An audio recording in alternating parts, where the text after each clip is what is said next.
Look, I can finally pin in the motherfucking chat. I'm so excited.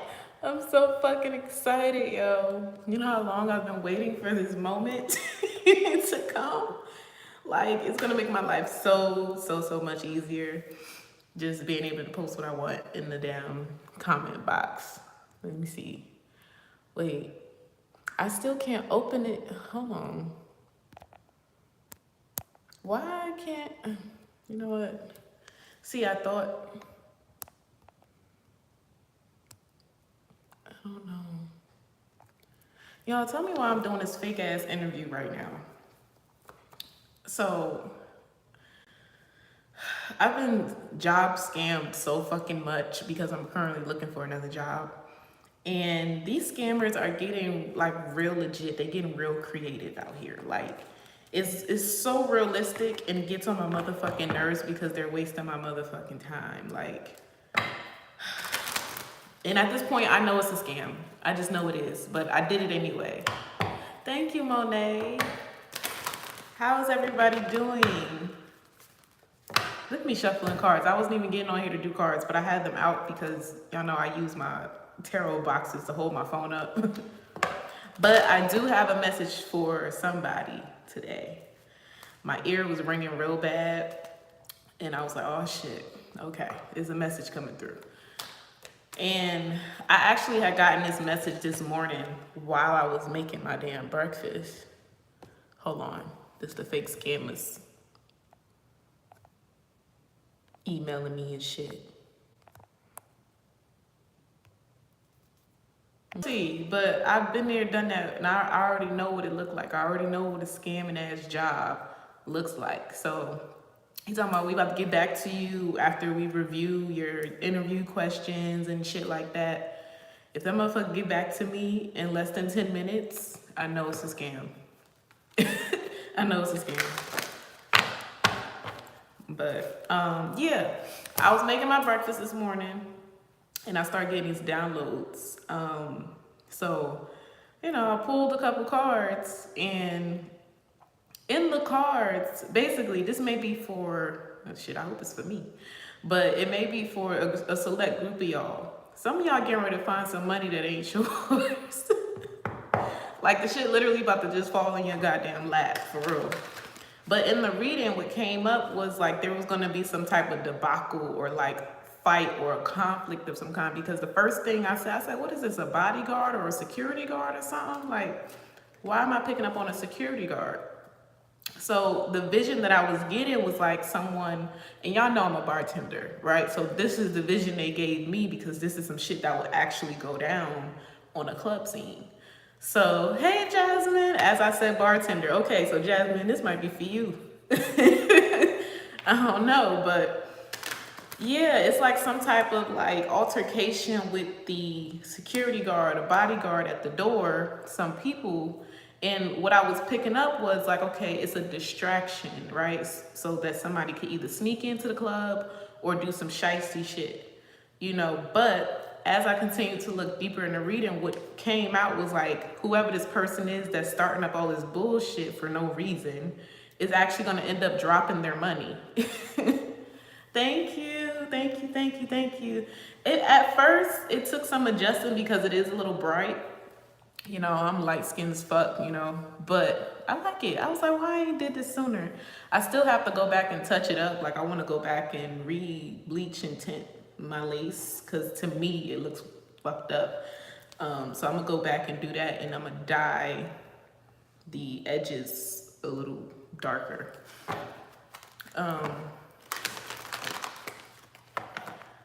It's just a club scene, like a bar scene, like a, you know, any establishment where a security guard is required. This could be a security guard, this could be a police officer, shit, I don't know, a deputy. I heard deputy is somebody with a uniform, basically. You dyed your grays. You look too young to be having grays, Jasmine. And shit, I'm talking, I've had gray hair since I was 3. But you know, they say that's just wisdom. Literally, I've had gray hair since I was 3 years old.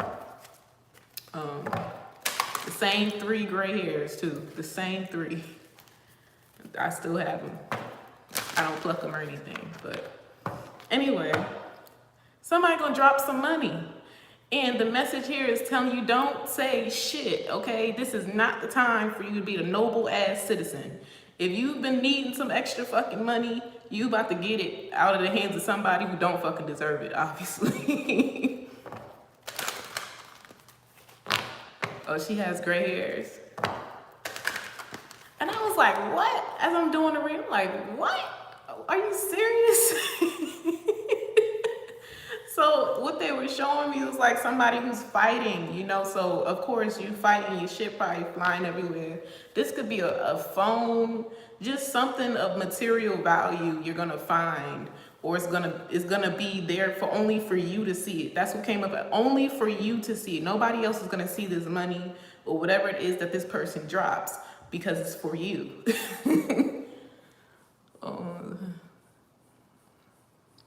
Oh wow. Okay, so I don't know. I mean, everything happens for a reason when I go live. So this could literally be at someone's job, some type of altercation going down. And you gaining something from it. I don't know. For some of you, this might not even be like physical money. For some of you, someone is going to be getting demoted and you're getting promoted, you know, because maybe they abused their authority, they abused their power. Oh, speaking of which, it just reminded me, when I was picking up the energy before I pulled any cards, I said, why does it feel like somebody about to get knocked the fuck out? Like, it feels like there's a fight, but there's like some type of humor behind it, you know? And they kept showing me the scene in Friday where Smokey was standing like, you got knocked the fuck out. That's what they were showing me. I'm like, who is getting knocked out? And then the 4 of Swords came out back to back 2 times, followed by the 7 of Pentacles and the 7 of Cups. I was like, yeah, somebody's clearly delirious, possibly after getting their ass beat. Like somebody's down bad. So I don't know what this is. This could be metaphorically, this could be spiritually, or this could be like dead ass somebody's getting beat the fuck up and they're gonna lose all of their shit, their wallet, their phone, or something like that. But it's gonna fall into the hands of somebody who actually deserves it. But the message here is, don't say shit. Don't give it back. And don't say shit. This is not the time to be a noble citizen.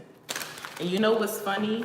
I had a dream last night that I was working at my bar, and basically he was cashing me out my tips, and he accidentally gave me an extra like $2,500. And I know that's like, and the thing is, it looked like foreign money. That's the crazy part. It looked like foreign money. So it might not have actually been a whole 2 bands, but on the actual bill, it said 2,500, and it was on the end. It was at the back of the money that he gave me. Now, at first I was like, in the dream, I was like, ooh, this is my blessing, God, thank you. I'm not gonna say shit. But then I thought about it, and I actually end up giving the money back. And as soon as I gave the money back, a girl came in and started arguing with my boss in the dream. Extra much, I know, right? Like in the damn dream, I was like, oh yes, I could pay my rent with this. But the girl actually came in, and it was some type of disagreement. I don't think it was over. It was like some type of discrimination case that was going on, and it had blown up and went viral, and my boss was involved in it. She felt like she was being picked out or singled out or some shit like that. Like she had brought like a news crew and everything with her. And this was in the middle of him cashing me out my money. Now, mind you, I still got this extra $2,500 in my hand, and I could walk out or I could leave it there and be like, hey, you made a mistake. And then I woke up. That was the dream. So it's no coincidence that the same energy kind of came through again today.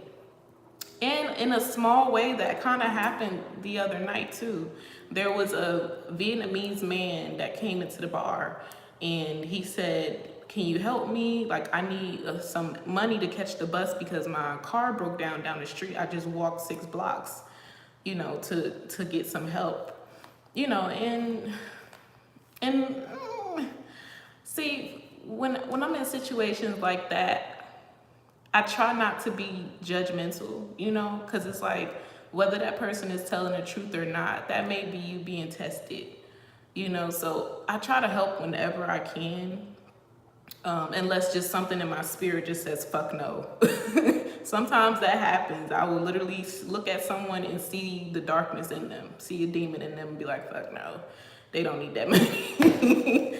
But this situation, you know, I didn't really have that discernment in that moment when it came to him, and I don't know if it was because he was foreign. But I did go get other people to help. You know, I was like, okay, do you know how much the bus costs? How many zones do you have to go? You know, he was like, I don't know. I don't catch the bus. I was like, okay, do you have a phone? Because I'm like, okay, maybe he doesn't know how to use Lyft or Uber or anything like that. He's like, my phone is dead. So we're running out of options here. You know, I was giving him a couple options. And right when I was about to give him my money, I went to my boss and I was telling him, I was like, do you guys want to help the Vietnamese man outside? He said his car broke down or whatever. I'm going to give him a couple dollars, you know, so he can catch the bus. And he was like, it sounds like a scam. My boss right away said scam. And he walked out there and he like pulled the guy outside to talk to him. And I didn't see him again. But it was somebody right next to me that actually gave him like $3 or $4. And he walked out with that money. But I go back to the bar and I'm sitting and I'm having drinks with my friend because it was a night that I was there for a meeting. I wasn't there to work. So I actually ended up staying to have a couple drinks. I'm drinking, we talking or whatever. And I just so happened to glance down and the same money that he was giving was on the floor in front of my foot. I told my friend, I said, somebody dropped their money. And I said, it had to be the Vietnamese man that came here and asked for it. I said, maybe he was lying or scamming or he did not deserve that money. And she was like, girl, it's yours now because you saw it. And I damn sure picked it the fuck up. I damn sure picked it the fuck up. Like, you just never know, you know. You just never fucking know. Like, come on now. You really needed that help. You came in here to get that money, to get that help. And you end up losing and dropping the money that you needed. That don't make sense. That don't make sense to me.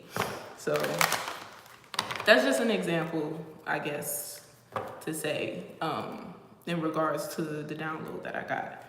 So that little stuff like that has been happening for me for the past week, really. Like just like little small incidences like that where I just so happen to be getting blessed very unexpectedly. So just keep a lookout, y'all. Like right now is a great time to ask for whatever the fuck you want, okay? And don't hold back. Whatever you need, whatever you want, ask God for, okay? Just like asking Santa what you want for Christmas. Go and pray, y'all. Pray, pray, pray, pray, pray, pray, okay? A whole lot right now. Especially as we approaching this really, really huge portal. 12/21, I think, 12/22. Yeah, just ask and just surrender and let it go, okay? Like, literally, we are approaching one of the biggest portals of the year. Like, you need to be high vibing, praying, you know, showing your gratitude. Do something to make you feel good. Y'all, I redecorated my bathroom yesterday, and I feel like a bad bitch, like for real. It's a different experience when you like do some type of changes to your house. Like to me, it changes your energy too. So I finally decorated my bathroom how I always wanted to decorate my bathroom.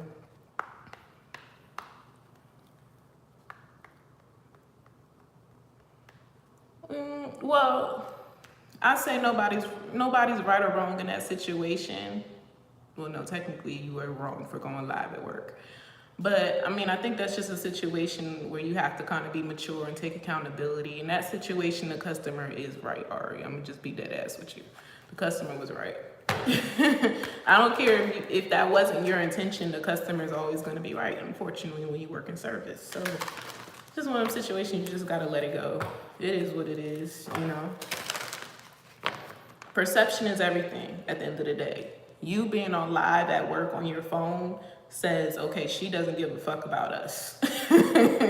If she feels comfortable enough to be on live in my face, some people take offense to that. Like, no, you should be doing your job. You should, you know, what is that saying they used to say? Used to bug the fuck out of me. If you leaning, you cleaning, or some shit like that. If you could lean, you could clean. I used to hate when they used to say that shit, because bitch, my feet be tired, my back be hurting. Okay, you not the one running around all motherfucking day. That manager sitting in the fucking office on their phone doing who knows what. I done walked in on my manager on FaceTime with his girlfriend and her whole titty was out. Okay, the same manager that said you could lean, you could clean. Kiss my ass. Kiss my whole ass, y'all. You gotta have a certain level of patience when you working in customer service, when you working in food service and shit like that, because they don't respect you at all. They don't respect you. Man, that's why I move around so fucking much, because what you're not gonna do is like, no. No, I'm too valuable. I'm too fucking valuable to just be treated like complete shit at a job that's already under fucking paying me. Like, what? You'll be okay, Ari. But, let me see. Do I want to do a quick reading for you guys? I know I haven't been on here. After, when New Year comes in, I'm not going to be doing personal readings anymore, y'all. I will be doing, like, mentorship and like coaching and stuff like that, so you guys will be able to have like one-on-one like Zoom calls with me and we can talk and stuff like that. But I'm not going to be doing the personal readings anymore, not any paid readings. Now if I'm inclined to get on here and do a collective reading, I'll do it, but I'm not going to be taking money from you guys anymore for the readings. So I've made my decision on that. I was sitting on it for a little while, but I don't know. It's time for change, you know? It's time for change, and I'm changing, I'm evolving, I'm growing out of this, to be honest. I'm growing out of it. Like, you know, when something just becomes so effortless, like it doesn't really bring you as much joy anymore. And it's not that I genuinely love like helping you guys, but I want to help in a different way, you know? So I'm like so complex as a person. I feel like I always have to kind of switch it up a little bit. And that's the phase that I'm going through right now. And everything that I'm doing, literally everything, down to my damn hair, is changing. Like I'm just changing, and that's okay. It's good change, it's positive change. I'm maturing. I just turned 25, y'all. Woo-hoo, happy birthday to me. It's sad season still. Is there somebody's birthday today? I feel like it's somebody's birthday today calling me. Oh, thank you, Monet. And you know what? I really thank you, Monet, because because you will comment certain things and say like, well, can you talk about this, or can you teach this? Like, oh, I would love to see this. That is very inspiring. And I know I haven't, hold on, I got an email. And I know I haven't made the content just yet, but behind the scenes, y'all, I'm building it. You know, behind the scenes, when you guys mention certain ideas and suggestions to me, I meditate on it, you know, I pray on it, and I wait for God to give me the green light on it. You know what I'm saying? So I'm not just gonna throw something out there because I don't want my work to be half-assed. And I have to absolutely love it and be passionate about it before I put it out there, you know, and that's just the inner creative that I am, you know. So that's why I say, when it comes to my YouTube channel, I know it's not the most consistent, but it's because I don't do anything unless I'm absolutely inclined to do it, or I'm absolutely in the energy of creating it. So when it came down to doing the paid readings and feeling the pressure of having to like come on every day and show up for you guys and not necessarily putting myself first or taking care of myself, that became an issue. And it was an issue that I was ignoring for a long time.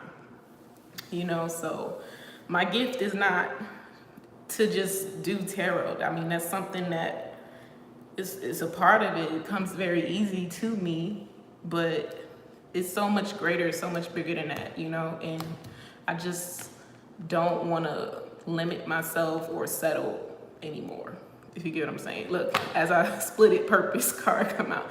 I don't want to limit myself, you know?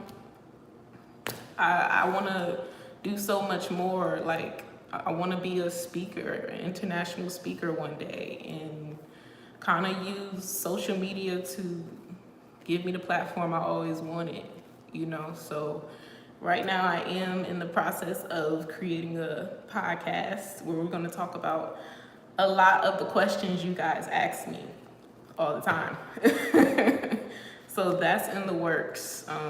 Only thing I'm waiting for is my microphone. So once we get that set up popping, then I can honestly say that the channel is going to be more consistent, because then that is now my passion project. I'm taking something that is a gift that I have and kind of merging it with something that is going to definitely impact and help people. Like, teaching to me just is so structured, and I'm not a structured individual at all.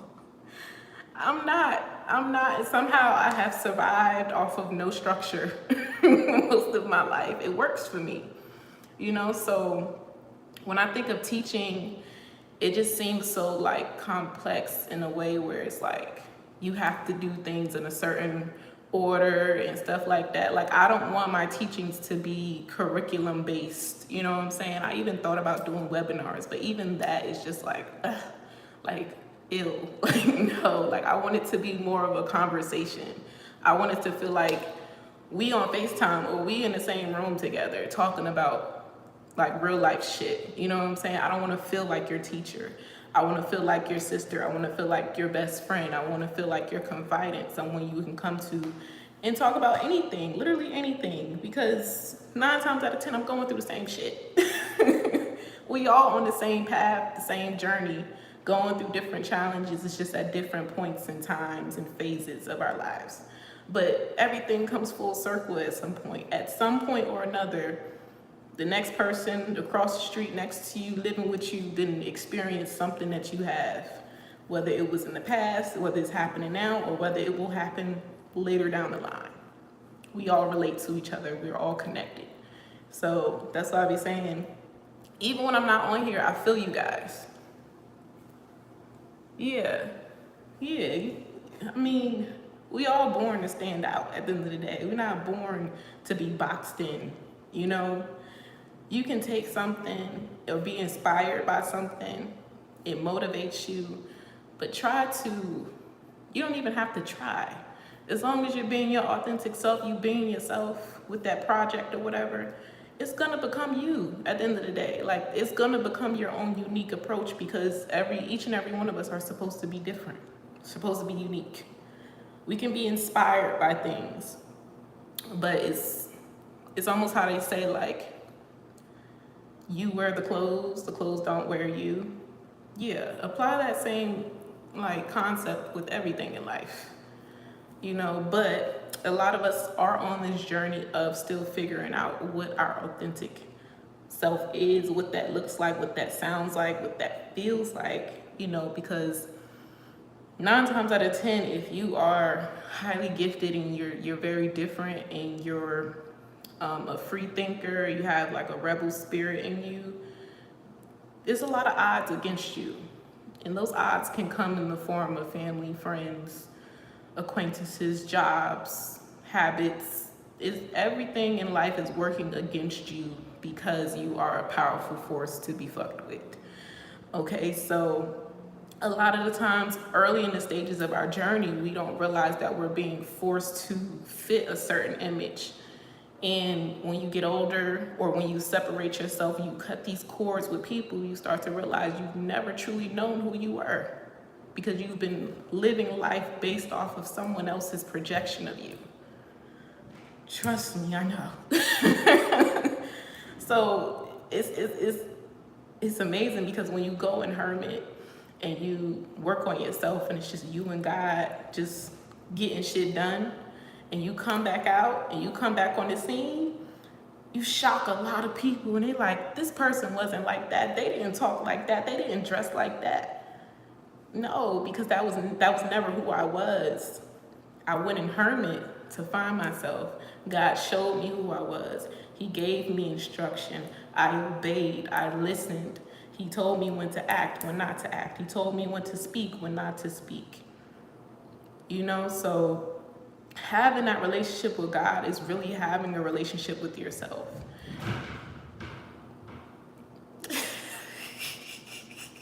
Yo, my neighbors be tripping. Yes, you never stop finding yourself. That's the thing. It doesn't end. The lessons, the journey, it just doesn't end. Just, yes, find the simple things, the simple pleasures in life and cling to them, okay? Like, laugh more. Like, I have to remind myself, and lately it's been better. Excuse me.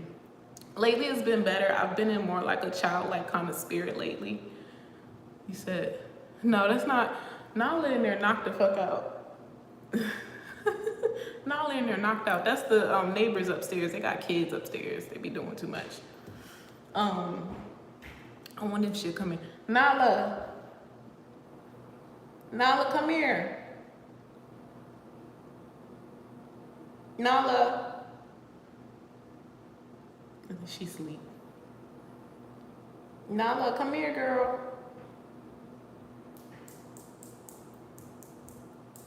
I think she's sleeping. She usually will run in here. Nala, come here. She like, bitch, leave me alone. She must have really been knocked the fuck out. She would have ran in here. Oh gosh. But I know she heard me. She be ignoring the fuck out of me, yo. She do. She do. Speaking of cats, so tell me why.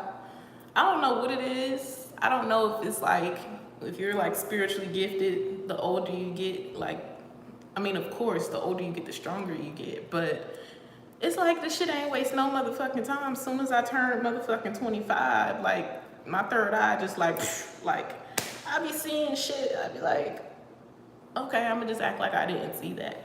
And lately, I've been seeing a motherfucking cheetah woman in my house. Now, I know she's a protector, like dead ass, a cheetah woman. Like looks like a cat. Like, how do I explain it? Okay, it's like I'm seeing a cheetah, but it's the face of a woman. I can't fucking explain it. It's weird as fuck. It's like it looks half cheetah, half human. Like, it's weird. But I keep seeing her. And Nala sees her too, because she be fucking chasing her ass through the house. I know I sound fucking insane, y'all, but I promise I am not tripping. Now, I'm used to this because I see spirit animals too. Like, it was at one point in my journey where I will always see, I will always see like lions and tigers, cheetahs. I would see black panthers, like surrounding me, like they would protect me, you know, and that's wherever I went. It wasn't just when I was home, but outside, like I would see them, they would stand all around me, protecting me. Sometimes I would see like a black stallion. I would see a horse. I told y'all before, I used to see a white Pegasus in my living room all the time. I see it all. I see it all. I see fairies. Even those little gremlins that they have on the movie Gremlins, those are real, y'all.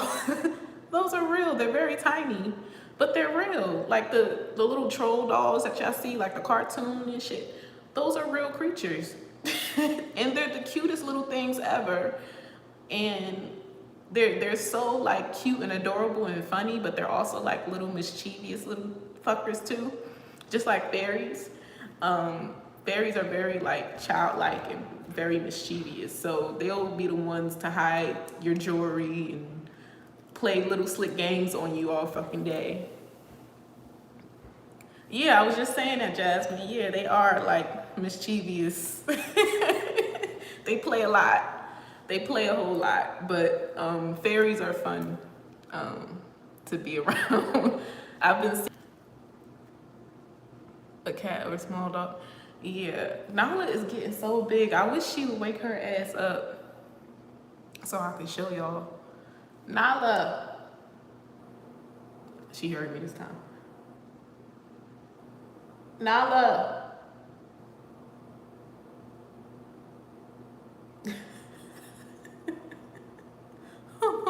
I gotta fuck with her. I'm about to go get her. Cause I know she ignoring me.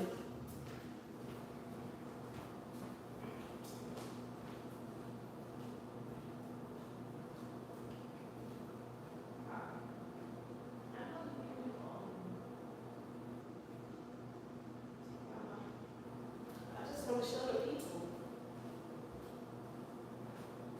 You haven't made an appearance in a long time.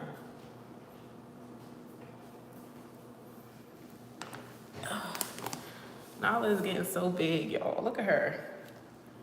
Look at her. She done got so big. You was sleeping, mama. You was sleeping. She was sleeping right on top of my black tourmaline. So I have, on my windowsills, I put selenite and black tourmaline on the windowsill, and she keeps fucking knocking it down and shit. Like, it just doesn't fail. I don't know why. I don't know if she likes the energy or if she really is just petty as fuck. She got so big. Her birthday was in, she's a Cancer. Her birthday was in June 3rd. Gemini, Cancer, Leo.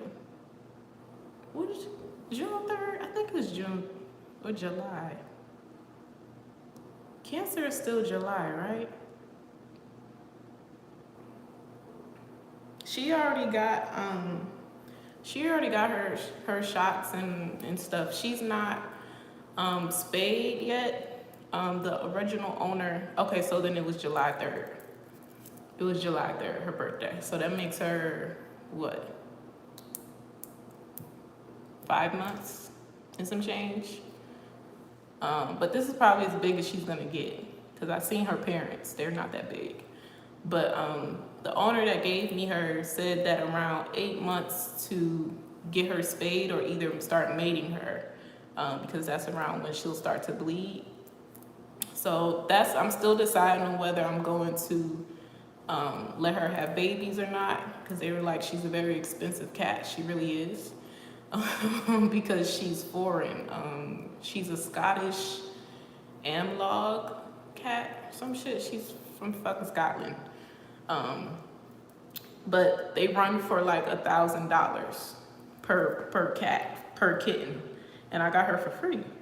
So they were like, you can make some money if you mate her or whatever. But I don't know if I want to go through that process. I don't know. Now, all the cats I've ever had, they've always been spayed, so I've never really experienced that yet. And I don't think I want to, so maybe in January I might go ahead and just get her spayed. Cause I'm not giving up Nala. Nala is here to stay forever. She for life. This is family. I literally had past life dreams with Nala. Like, y'all don't even understand. I feel like this is one of my soulmates in cat form. She gets on my fucking nerves, but I love her to death.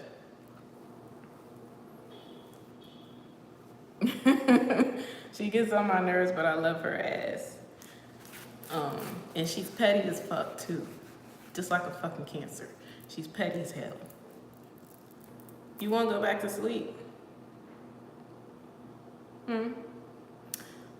I didn't even tell y'all, but lately it's been a bunch of ladybugs everywhere in my house. Like, I guess I left the window cracked one day. Now, the area that I'm in, I didn't even know we got ladybugs like that. And I didn't even know ladybugs come out like that in the wintertime. But it was just one day in particular, I just so happened to look outside and the whole like right side of my house is covered in ladybugs. And some of them had gotten inside, and I haven't been able to get, I don't kill ladybugs, I don't fuck with them. So it's like a whole bunch of them just like crawling in different places of my house. And I just let them be. But she be chasing the fuck out of them, be trying to fuck with them, eat them and shit. But you know, ladybugs are good luck, like real bad. They really good luck. Yeah, and I actually have a ladybug on one of my crystals. It's turning. I need to get another one, but they just been everywhere. And so I just took it as a good omen, for sure.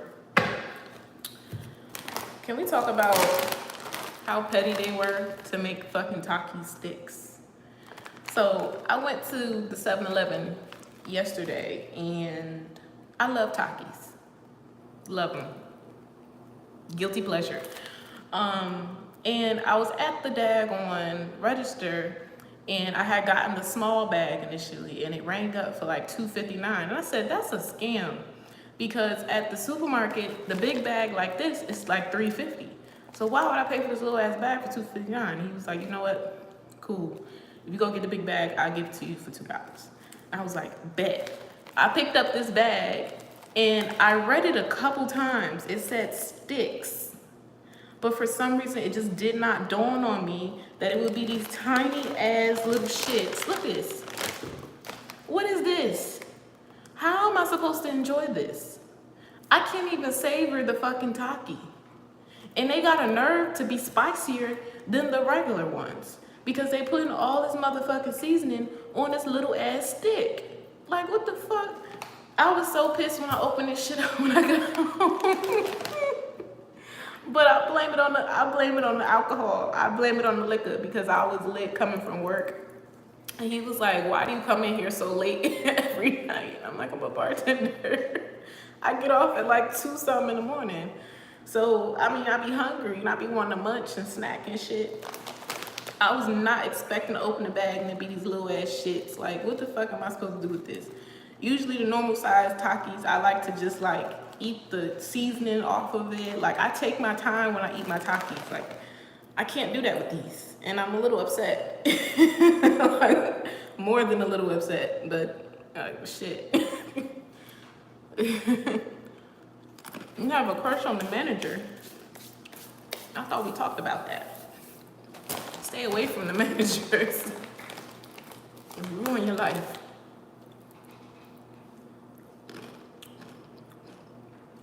Like, this is like, I can't enjoy this. I can't get with this. I'm gonna try to think of a way to like, maybe I'll put them on top of some nachos or something. I don't know. This is crazy. I'm trying to see, do I want to do a quick little read? I didn't intend on being on here long. I got a couple things to do before I go to work. I'm not wearing them sneakers to work tonight. I'm putting on my motherfucking Crocs. Crocs and fishnets. Who gonna check me? Nobody. Absolutely nobody. Because my feet be hurting so damn bad. And honestly, I wear my Crocs because I have work Crocs.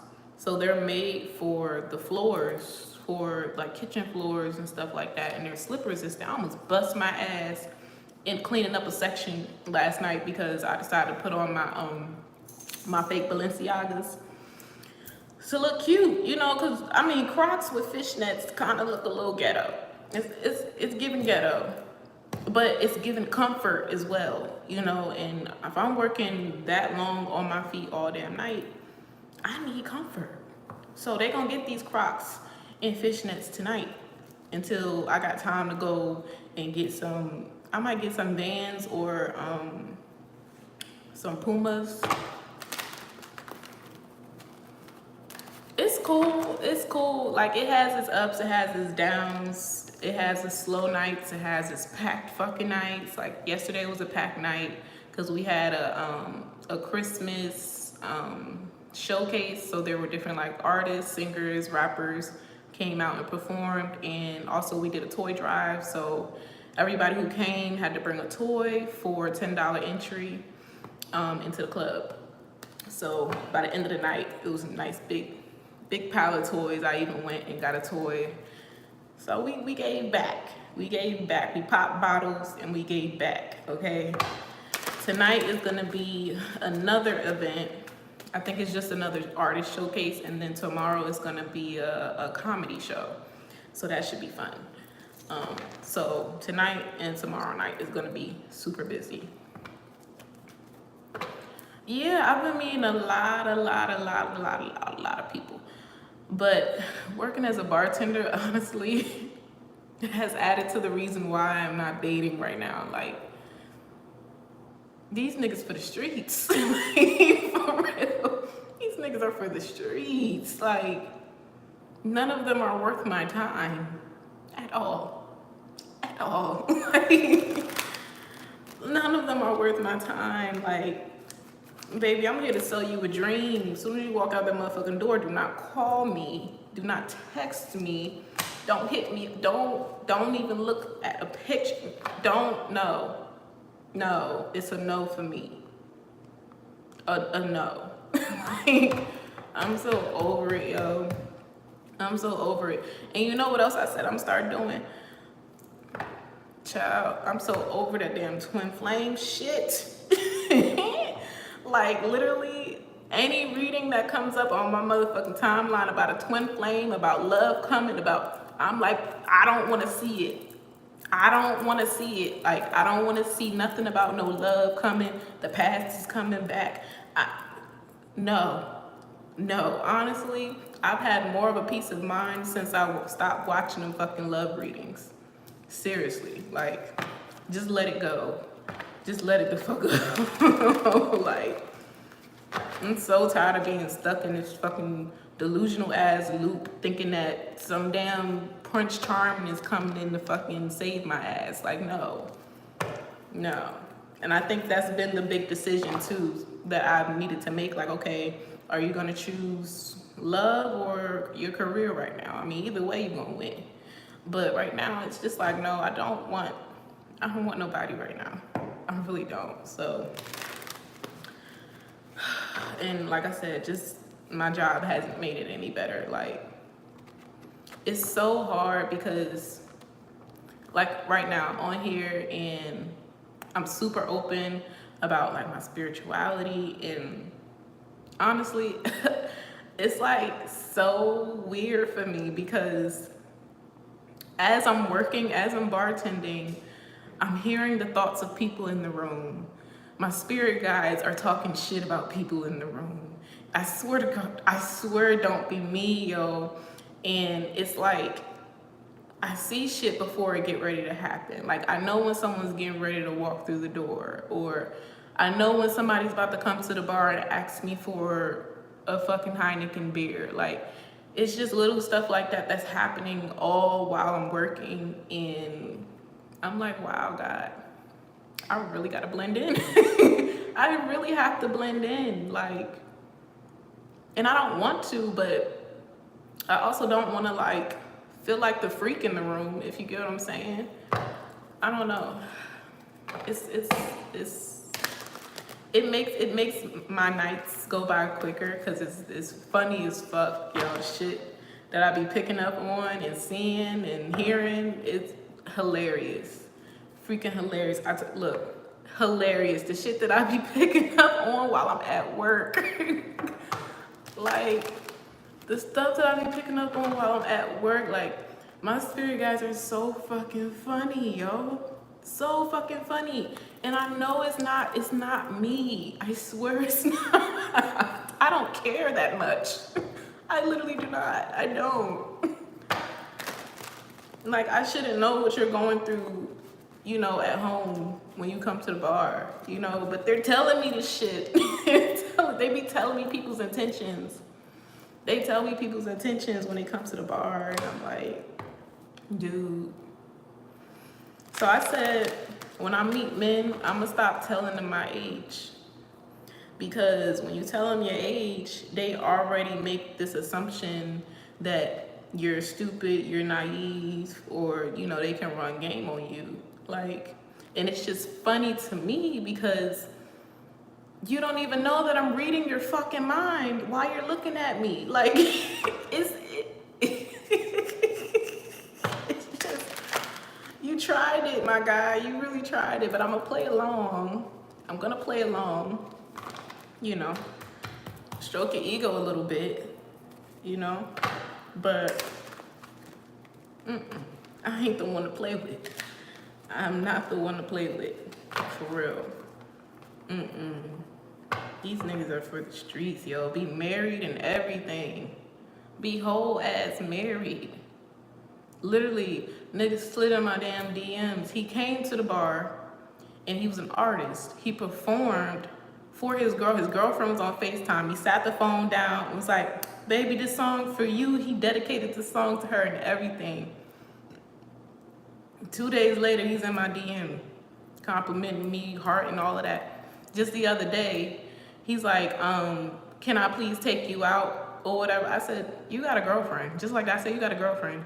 He talking about, she complained too much. She complained about everything. I need something new. I left that man on red. You got me fucked up. Like, niggas are weird, yo. Niggas are weird. Like, dude. Then I had another dude came in. I'm supposed to be going on a date with him tomorrow. I know he was big fucking flexing and all this bullshit. So he came in the first night, and apparently he's really good friends with my boss or whatever. They're really cool. And my boss is like hyping him up, like, yeah, he got money or whatever. Like, you ain't never got to worry about a tip with him. He always gonna over tip you and blah, blah, blah, blah. We having a good conversation. It's not really it's really like a tit for tat type of conversation. Like, he was trying to pick my brain, and I'm like, honestly, I'm picking yours, you're not picking mine. But that's what I mean when people, they assume because you're young that you're stupid. And I was asking him all the motherfucking questions and teaching him shit. You know what I'm saying? While still maintaining a level of mystery, because, I mean, he didn't really, most guys do try to, like, really, like, dig into your personal business, but he didn't do that. And I don't know if it's because he was Sagittarius, too. His birthday is tomorrow. And he was like, for my birthday, I want to go on a date with you. Like, I want you to be my date. I want to go out. I want to get to know you. Blase, blase. He comes back to the bar last night, and I'm like, oh, hey. And he's like, you didn't respond to my message. And I was like, yeah, I did respond. I asked you, you know, hey, how are you? Or whatever. You didn't respond to me. He pulls out his phone to check receipts or whatever. I'm like, go ahead, check the receipts. I did respond. And he was like, yeah, you're right. You did. But then I asked you at 10:13 where you was at. And I said, 10:13, I'm at work. I'm not on my phone all day texting niggas and I'm working. I'm moving around. Just like you came and you saw me working, right? He's like, oh, okay. And then he said at the damn bar, got 2 shots of Douce and a Heineken. The first check, he paid for both of the Douces and did not fucking tip me on that one. Now me, because of the experience I had with him the last time, and he tipped me like $15 extra on top of gratuity, I was like, you know what? I'm not gonna charge him gratuity on this Douce this time because I know he's a good tipper. I'm not gonna be petty. I didn't charge him gratuity, and he didn't fucking tip. So he leaves. He comes back 30 minutes later, sits down. I said, oh, I thought you was leaving. What happened? And he was like, no, I was just moving my car to let my homeboy out the parking lot. And I was like, okay. He's like, give me a Heineken. I'm thinking he coming back to give me my motherfucking tip. No, he got his ass that Heineken and paid for that shit and still didn't leave shit. And I fell for it again. I did not charge him gratuity.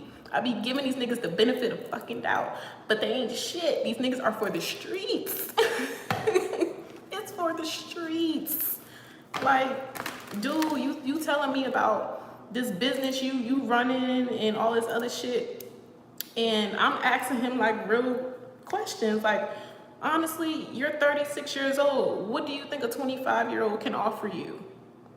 And he couldn't even really answer that. He's talking about beauty, a good time. Like, you're wasting my time. Like, what the fuck? Because I got way more to offer than that. Way more to offer. I really, really do question guys who, like, intentionally choose to date younger women.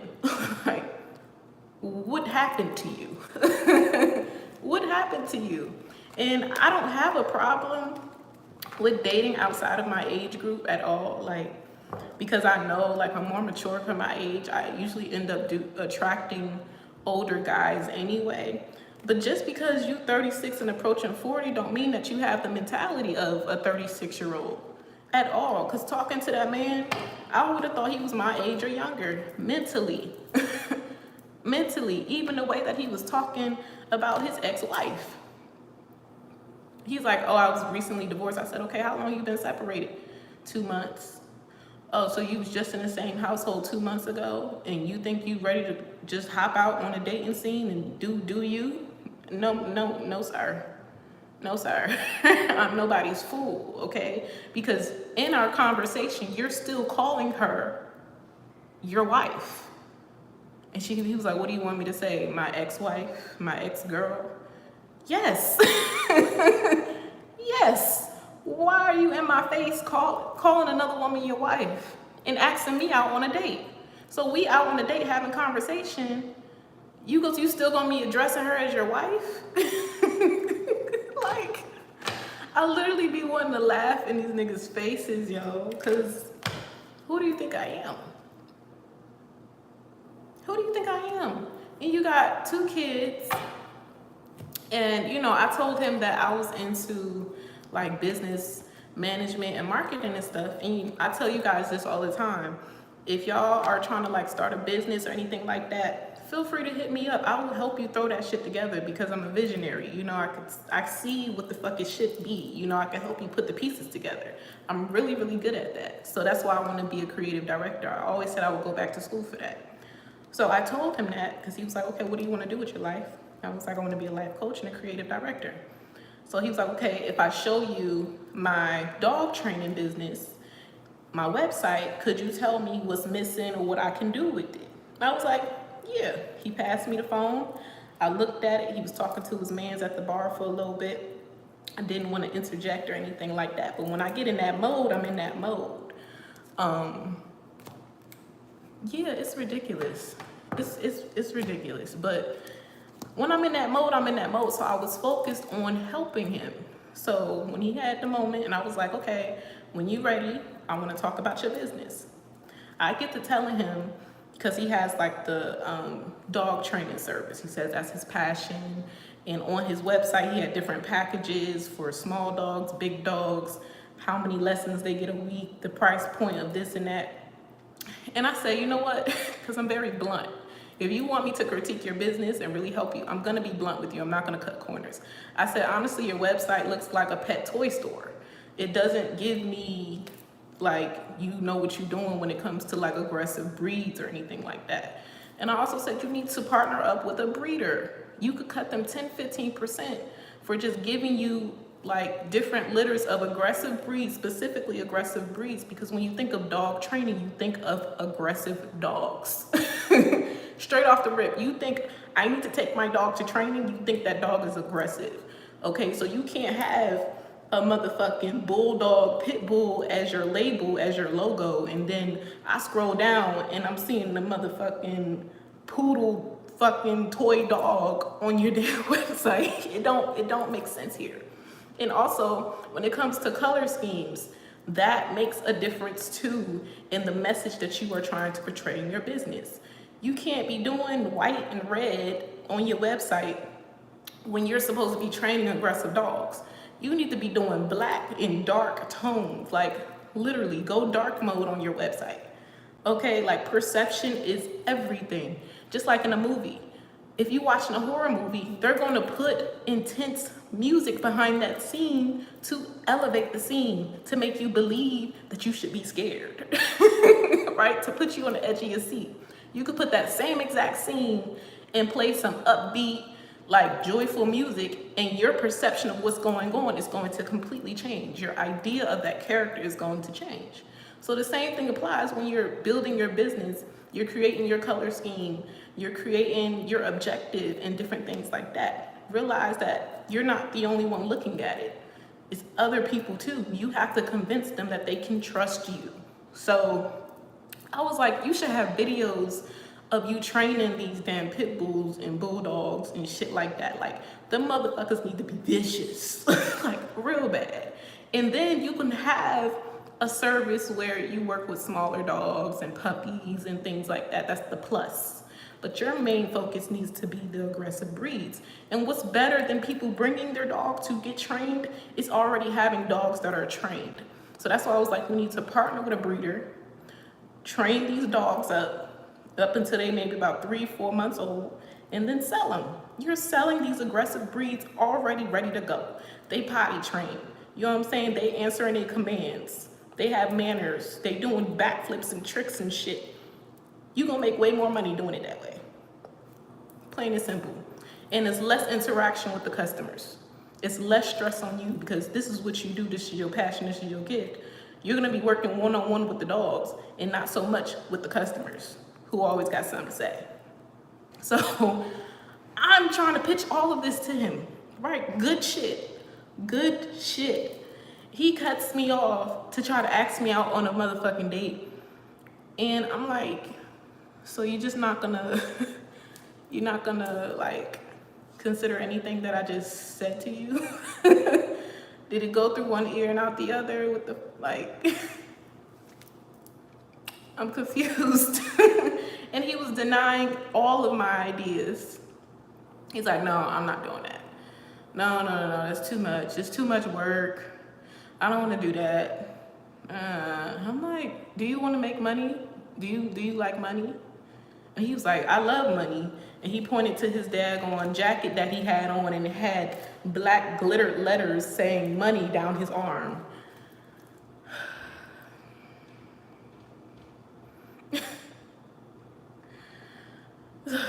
So I agreed to the date, but I changed my motherfucking mind.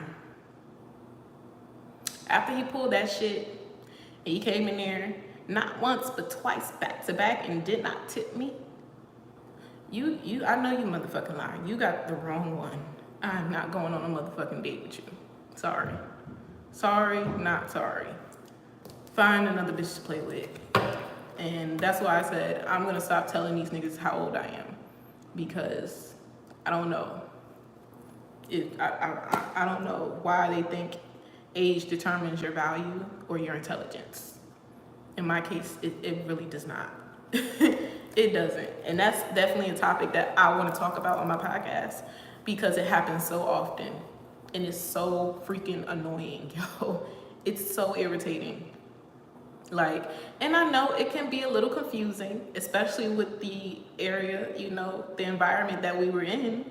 I'm standing in front of you, you know, like fishnets and shit on, and, you know, titties out, and yeah, but I'm spitting all this knowledge to you.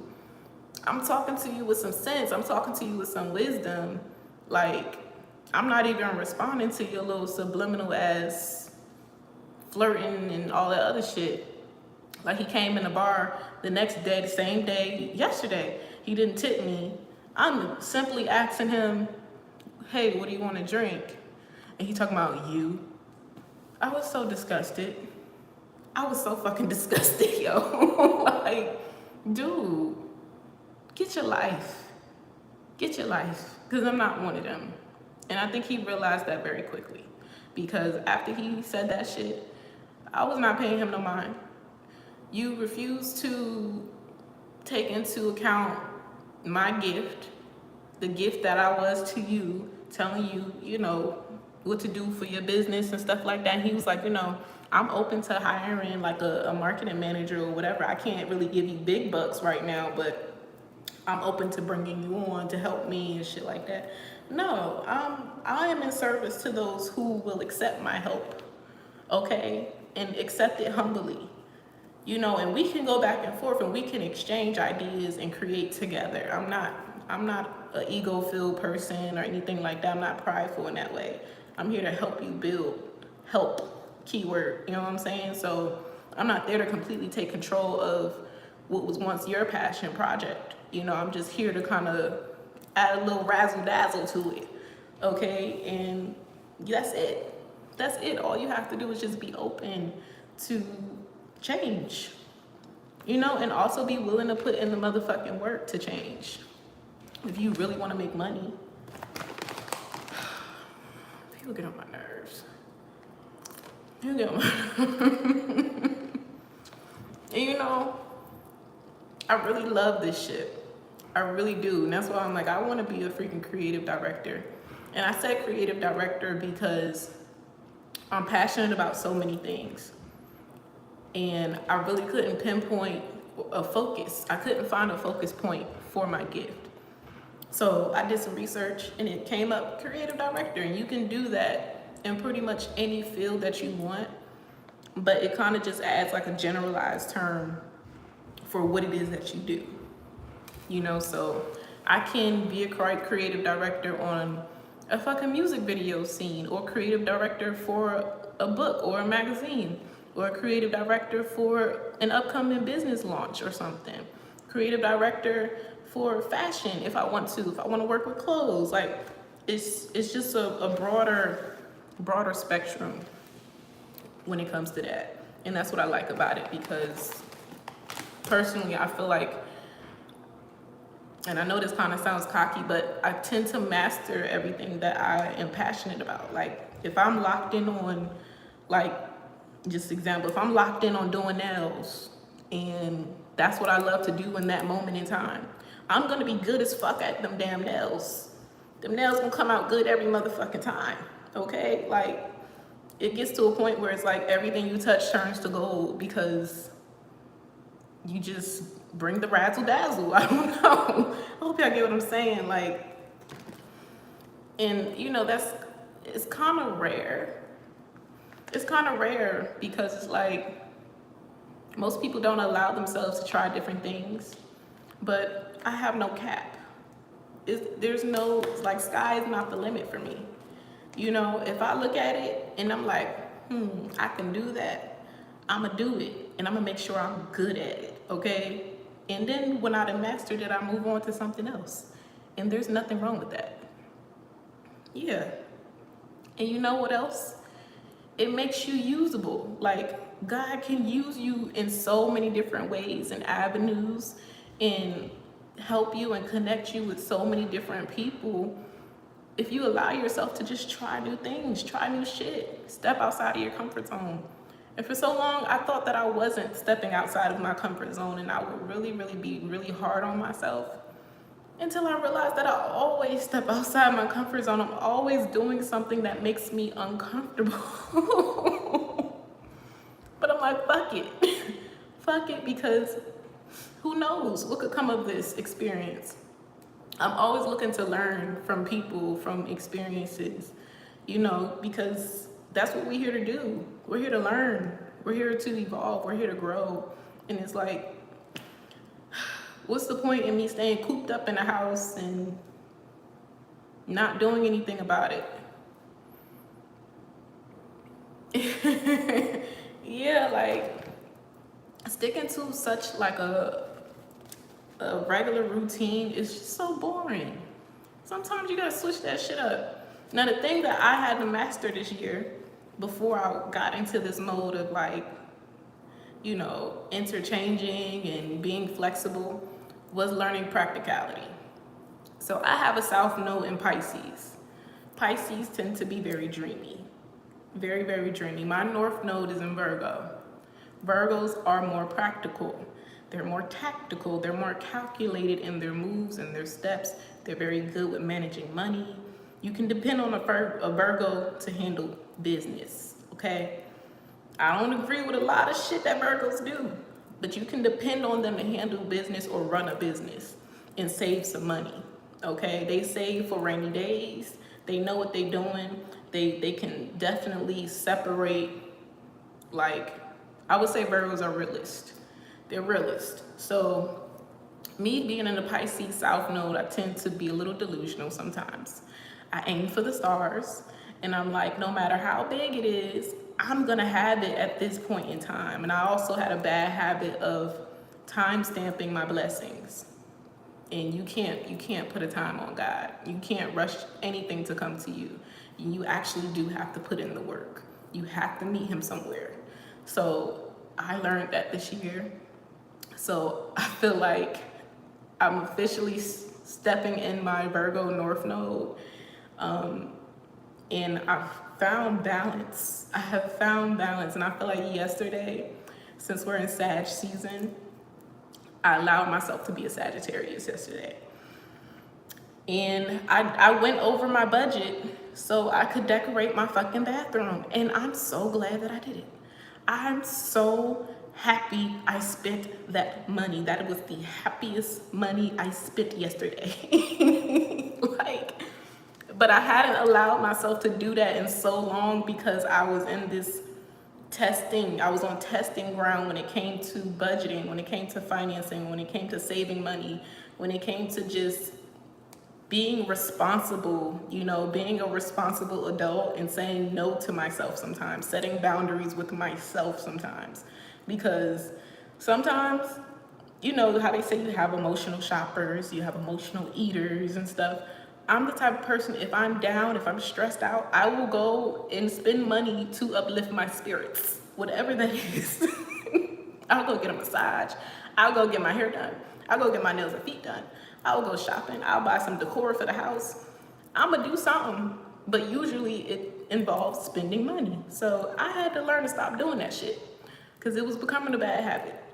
I'm looking for other things outside of me to balance my emotions and things like that. When I need to be balanced within myself, I need to know how to ground myself and recenter myself and not look for material things to do that for me. So that's something really, really, really big that I learned before I turned 25. And I'm so proud of myself for that. So anybody else who is experiencing that struggle, keep pushing through, okay? Say no to yourself too sometimes. Say no to yourself too sometimes. You go hide and be alone. Well, that's not really a bad thing, but it can be if you're shutting down and not, leaning on people who you can lean on. And that's something that I had to deal with too, because I struggle with asking for help. I don't like asking for help. Like, literally, I will be hanging by a motherfucking thread before I ask for help. And that is so toxic. That is so toxic. Especially if you have good people in your corner. What is wrong with you? What is wrong with you? And that stems from trust issues though. It stems from trust issues. It stems from me having had those vulnerable moments with certain people that I thought I could depend on, and it the same dirt being thrown back in your face, or people using that against you, or sometimes you have individuals in your corner who are there to just literally listen to the drama and bullshit you're going through, and then they go about their day. They don't care. They don't check in on you. You know what I'm saying? And then when they do check in on you, they're asking you about the bullshit. They're not asking you or trying to uplift you in any way. You know what I'm saying? It's like, oh, is the job still fucked up or whatever? Or it's not, oh, hey, I found this place that might be hiring. Yeah, you should check them out. They're not trying to push you in the right direction or anything like that, or give you hope. I can't stand individuals like that. Don't just check in on me when I'm going through some shit. Or checking in on me in hopes that I'm going through some shit to make you feel better about the shit you're going through. I'm not here to trauma bond with you. And if we trauma bonding, we gonna both work at, balancing our energies out together. What I like to do is take accountability with the people that I'm being vulnerable with. So it's not it's coming to a resolve. at the end of the day. So if I have a friend, and I tend to do this with my best friend often, we will point out certain things that maybe bother us.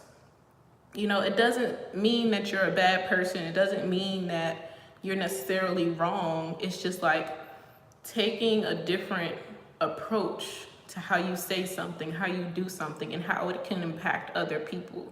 A lot of the times we are very, very, very selfish when we are in those deep, heavy emotions, and we're not considering how our actions and how we react in a very vulnerable state can affect other people as well.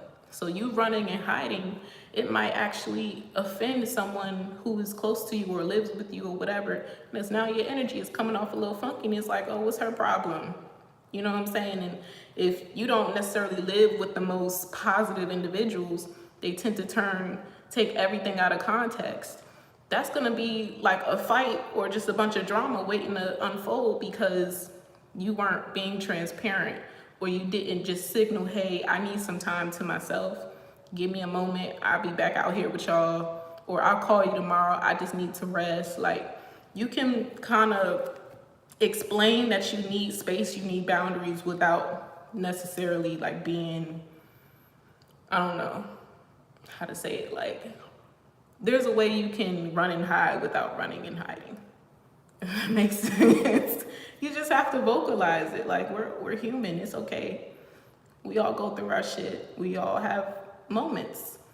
You know, I work with bartender, you know, and it's weird because I'm a bartender and God still uses me to touch people. And I'm so distant. Oh, I didn't even mean to say distant. You said distant.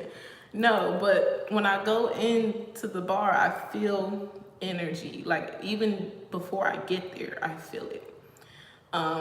So last night I went in and I noticed that I was shaking. My hands, everything was shaking, like I was nervous, you know? And I was like, why am I shaking? Like, I'm handing somebody a drink and my hand is like this. So I come to find out that the bartender that I was working with, she was very, very, very emotional last night because she found out that not found out, but she experienced her family kicking her out of her home. So she didn't have anywhere to go, you know, and she basically was very emotional the whole night, very stressed out, on the verge of tears every 5 minutes.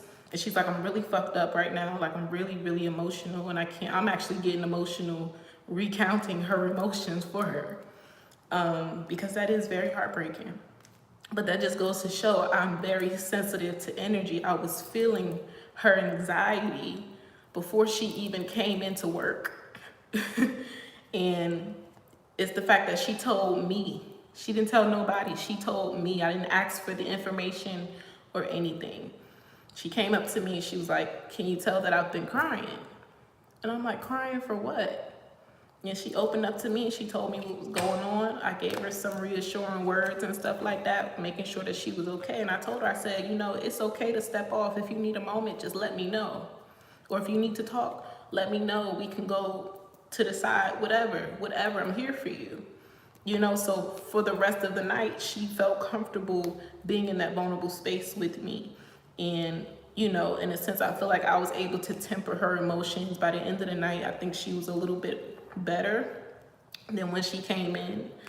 But I offered my help, you know, because, you know, she told me that she needed to find an apartment by January, which is right around the corner, you know, and I know how it is, you know, having your back against the wall and shit like that, and unforeseen circumstances like that, like your family, your blood family, that's what she said, my blood, like my family kicked me out of the house. Like, I don't have nowhere to go. And, you know, I don't think my mom's not gonna let me back in. You know, my mom's not gonna let me back in. So I was like, okay, well, what's your budget and what are you looking for? And I basically put her on to this apartment locator agency that actually helped me find my apartment, like within 2 weeks, probably less than that.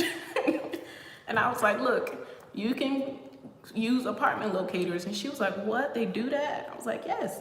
They will go and you tell them what you need, and they will compile a list of apartments in that area in your price range. Shit, if you looking for a specific, I don't know, if you want a garden tub in that bitch, you could tell them, hey, it has to have a garden tub, that type of thing. So they will work with you and help you the best that they can with the time that you have and with your budget. So I sent her all of that information. I think that kind of like helped her out a little bit. And yeah, but it just be little stuff like that. Even sometimes customers come in and they just literally start pouring out their emotions and their personal life to me. And this is before they get drunk, before they start drinking, you know? So either, it don't matter what hat you're wearing, what job you're working, you know, God will find a way to use you in some way, shape, or form. And when I got to the job, I became kind of discouraged because it wasn't what I expected it to be.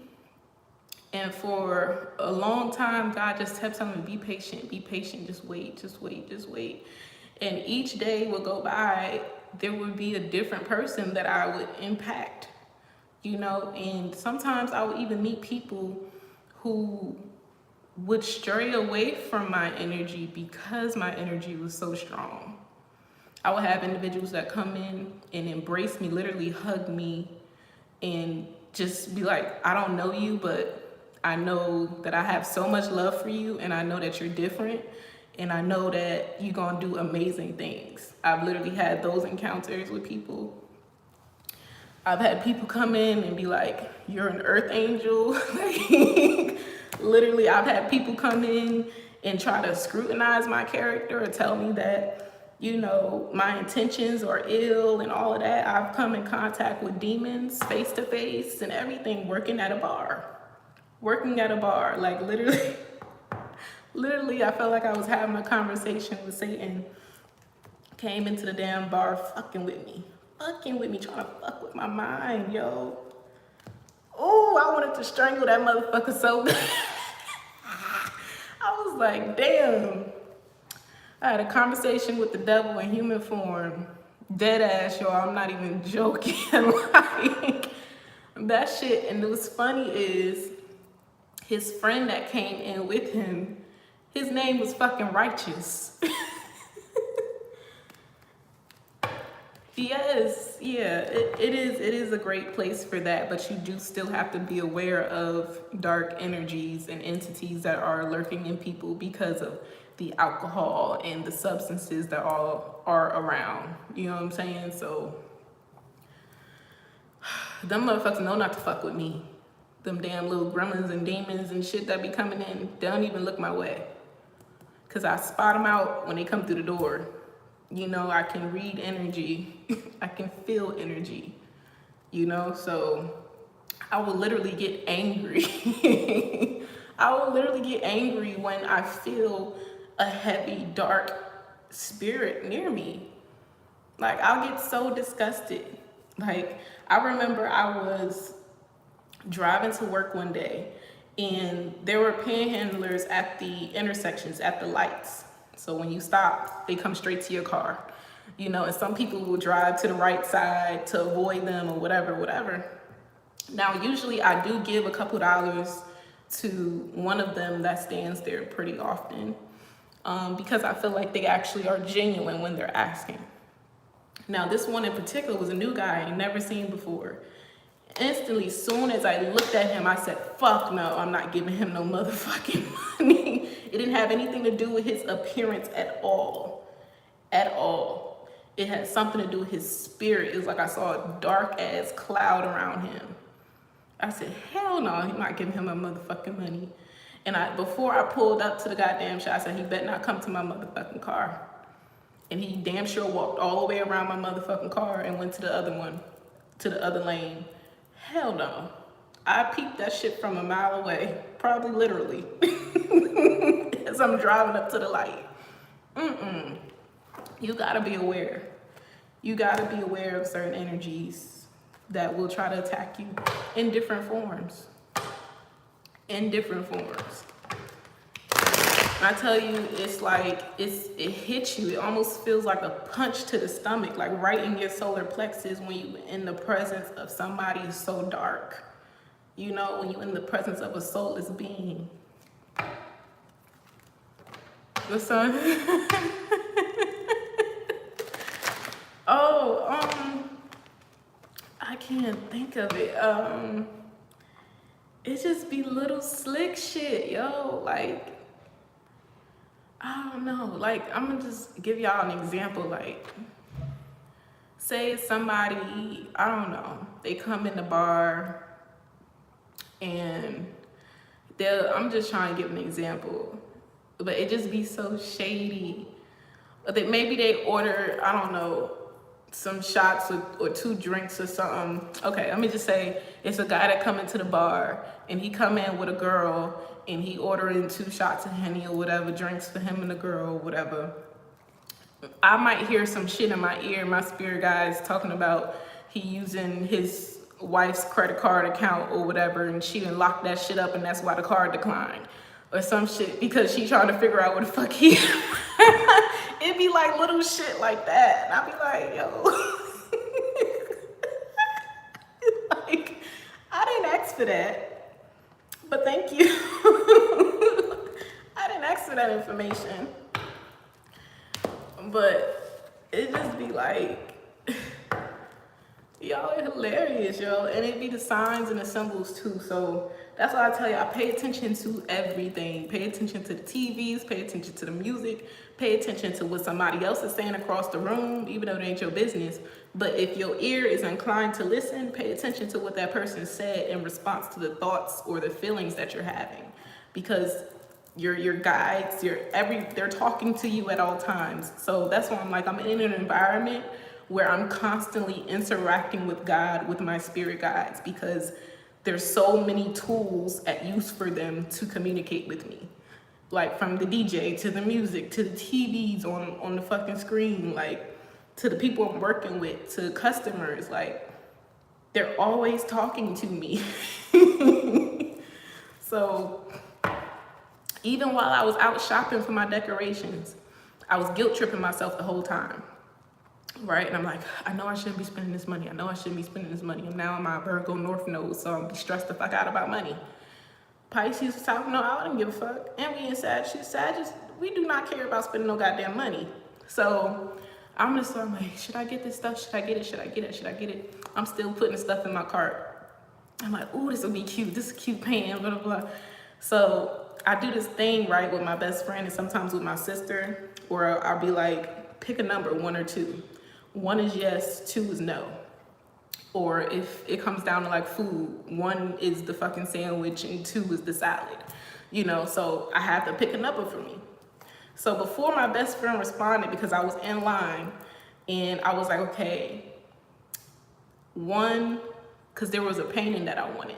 The painting would kind of send me a little, I didn't really need the painting because I have a painting with the same colors in it, but it just wasn't that painting, you know? So I was like, I could save some money and put up the painting that I already have in the bathroom, or I can just get it and save my other painting for a different room, you know, for my bedroom maybe. So I was like, 1 or 2. I looked up right before my best friend texted me, and over the cashier, the only cashier that was lit up right in front of me was 1. And a bright white light, 1, big as fuck. I was like, okay. And then right after, my best friend texted me 1, meaning go ahead and get it. So I do shit like that with my spirit guides all day long. Like, we're communicating all day long. And it's not necessarily always me opening my mouth up to talk or to pray or whatever. It's just like little stuff. They know me, so they know what I'm going to understand. They know if I'm gonna pick up on that, if I'm gonna like peep that, like they know what to do to get my attention. You know, so a lot of times I be chuckling all day. I just be like, y'all funny. Y'all are funny as fuck, yo. I tell you, God got a sense of humor, like, funny as shit. Funny as shit. It be little stuff like that. But yes, I did need to decorate my bathroom. I would show y'all, but it's not done yet. It's not done. Like, I want to get another bath rug because I have a long bathroom. So I don't really like the whole like bath rug piece set thing no more. To me, it's like played out. So I was like, you know, I'd rather get like an actual quality rug or a runner in my bathroom that's gonna extend from the tub to the door, you know, and cover the whole floor. So I actually end up finding like this black sheepskin type of fur rug, and it's a runner, but I didn't realize how long my bathroom was. So I might go back and get another one to add to that, or I might get another one and cut it and just put one right in front of the tub. Haven't decided yet. Hold on, it's the scammers texting me again. Hold on, let me see what he's talking about real quick.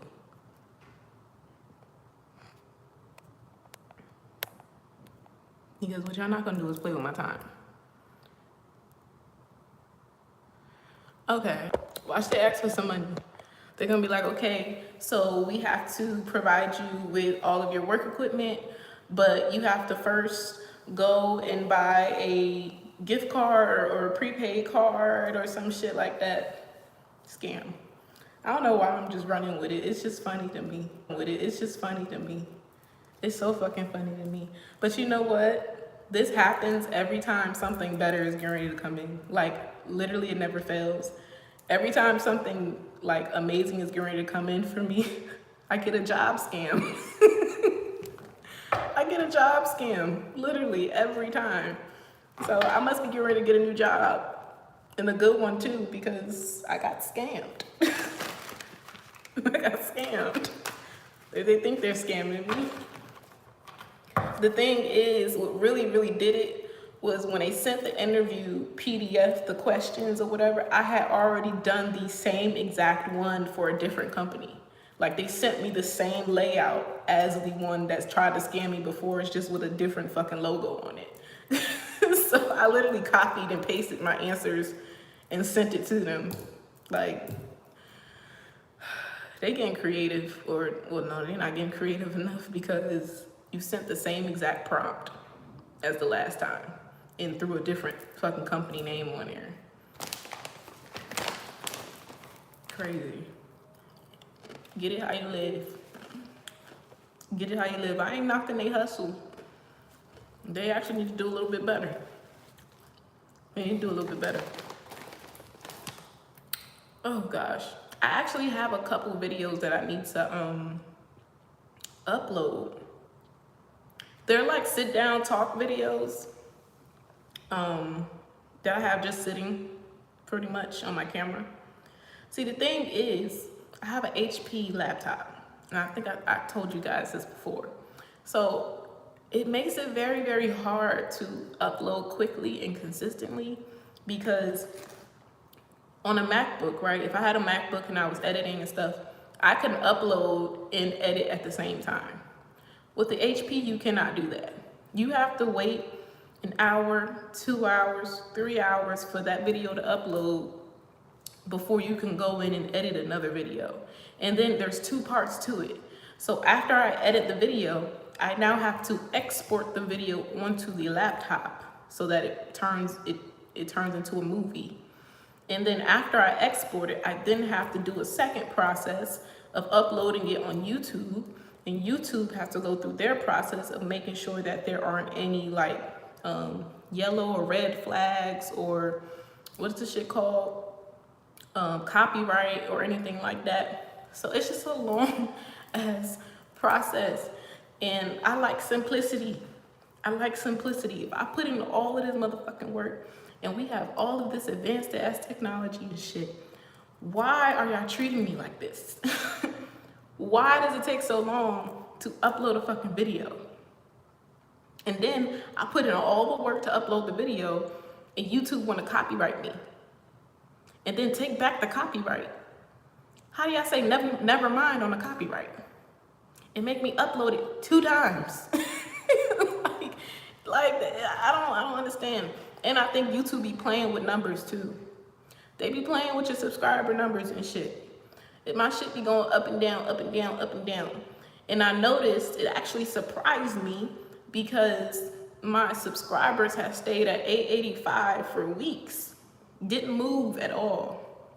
Now the day that I decide that I'm gonna go live again, the shit dropped down to 881.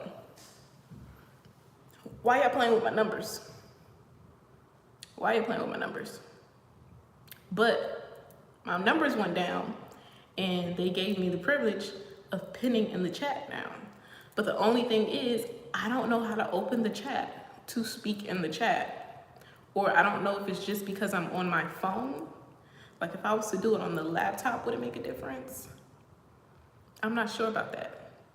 But that's another reason why I want a MacBook, because I can stream live on MacBook and it'd be nice and clear, and I can open the chat box, I can edit quicker.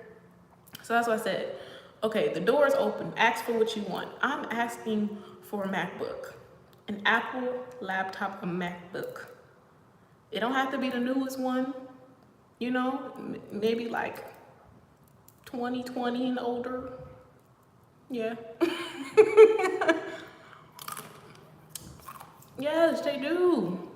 It jumps up and down. It jumps up and down. It's like, what are y'all doing? They be knowing. They be knowing who the goats are. They be knowing. It's crazy. It's crazy. They know what to promote and what not to promote. It's an algorithm, but the algorithm don't have a fucking mind of its own, just alone. Sometimes they be tampering with that shit. They be tampering with that shit. And that's okay. Because you can't tamper with God.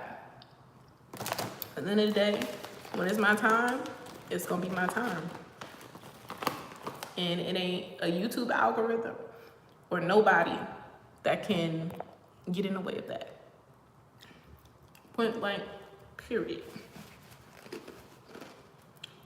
And I'm still eating these nasty ass sticks.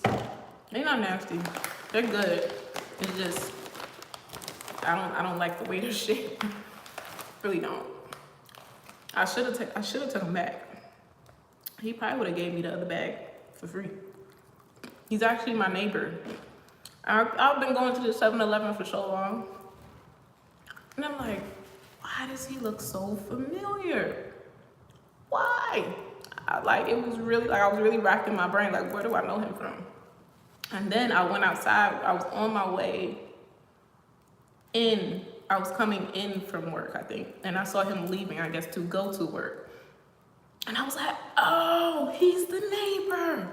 Literally, he lives right across the hall from me. Like the door right across the hall. Right, no little sticks allowed. No sticks allowed. He lives across the damn hall from me. He's the one, like the night that the cats were sitting outside my door, he was the one trying to feed the cats and stuff like that. So when I walked up coming from the store, he was outside with gloves and shit on. He's like, I don't know what to do with these cats. You know, I can't bring them in my house because my mom's allergic or whatever. So that was our first encounter when the cats showed up at the door. And I was like, where do I know him from? Because I hardly ever see him, like ever, except when I go to 7-Eleven and I'm like, what the fuck? Where do I know you from? So I guess after I told him that, you know, he gave me the big bag for $2, you know. And you know, people would just look at you. They won't even say anything. It's because there's a certain look he would give me every time I came in there. And I don't know, I had the guts to say something like, where do I know you from? Are you the neighbor? He was like, huh?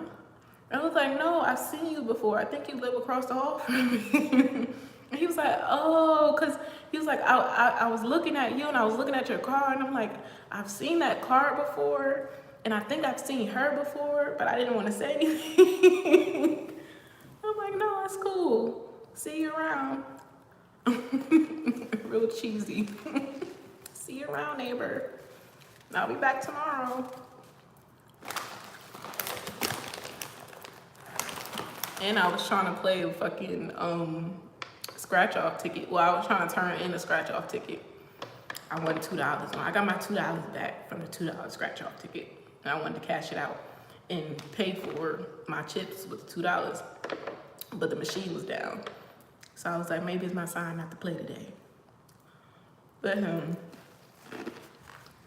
I say, don't gamble. I don't recommend it at all.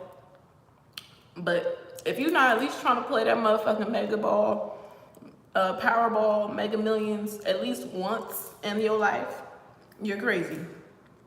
At least once in your life, you need to play the motherfucking numbers, okay? Because you never know.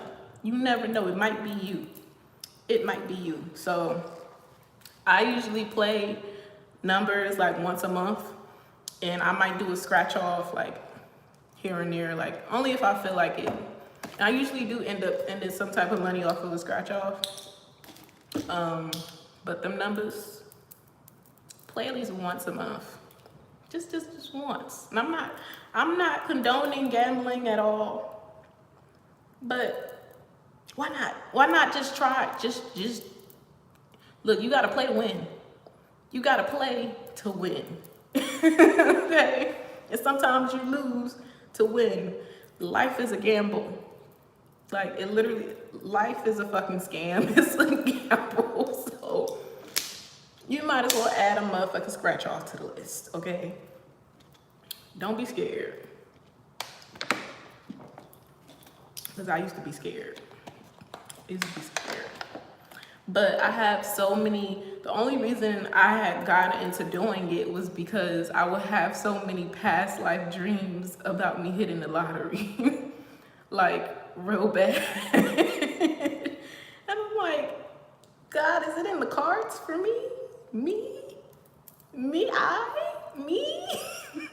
was like, okay, bet. I'm gonna play once a month and we're gonna see. I've had dreams about lottery numbers and shit. Back then, I probably should have been posting the numbers instead of trying to use them for myself. The next time I have a lottery number dream, I'm gonna let y'all know. Because maybe it might be for one of y'all. Maybe not for me, maybe for one of y'all. But if you win, you better give me a cut. You better give me a cut off the top. For real. Don't forget about me.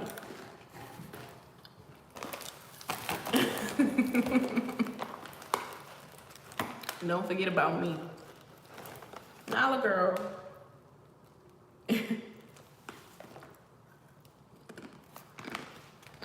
What time is it?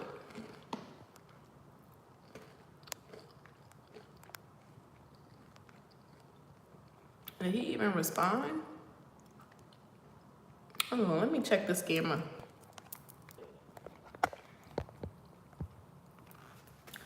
I want a salad now. I've been trying to come up with an eating schedule since I started bartending, but it's so hard because I sleep majority of my day. And I literally don't get hungry until I step into the fucking bar. And the only food that they have are fucking fried wings and fries. Like, that's the only food that they have. Like, literally, that has been my diet for the past 2 weeks. Are wings, fries, and hookah. I'm hookah'd out. Like, I smoke hookah every day. Now he responds, yes. That's all he said, yes. But I'm like, okay, we do have a microwave. So maybe I just went food shopping. So maybe I'll start bringing my own food. But that's a stretch. That's a stretch for me because when I'm getting ready for work, I be rushing out the door. And for as long as that I've been working this damn job, you would think that I had a down pat to where I'm not flying out the door to be on time. But for some reason, that is just something that I struggle with. And I be lying my ass off when I do these fucking job applications, talking about I got time management. I do not. My time management is very poor. It's very fucking poor. Like, I don't know if that's just the Sag in me, but I swear, I be thinking that I have way more time than I think, like, I'm allowed. Like, it's fucking weird. It's like, when I have somewhere to be, Time speeds the fuck up. When I ain't got shit else to do, time slows the fuck down. Like, I don't understand. I don't understand. Like, okay, so for example, like I'm pretty much ready now. Like I, got ready for this interview that I thought was going to be a video interview, and it's actually a chat, which is another scam red flag. Okay, I'm back. Did y'all hear that? Trying to call me. I should put my phone on do not disturb. Oh, he's going to be running late. You see how fucking psychic I am, yo?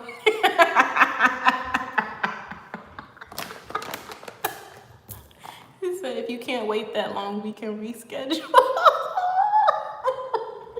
I just said my time management is poor. And you fucking texted me talking about, I'm gonna be running late. Yo, this is the shit I be talking about. This is what I be talking about. So, okay. So I'm actually supposed to be meeting with someone about this job or whatever. And the CEO is actually running late. So he's like, sorry, he called me just now trying to reschedule or whatever. And I said it earlier because he was trying to play with me. He was trying to play with me. If you ask me, if I'm telling you what time I'm available, I said I'm available between 3 and 6. Keyword between. This nigga texts back talking about, I said, tell me what time works for you. He said 6.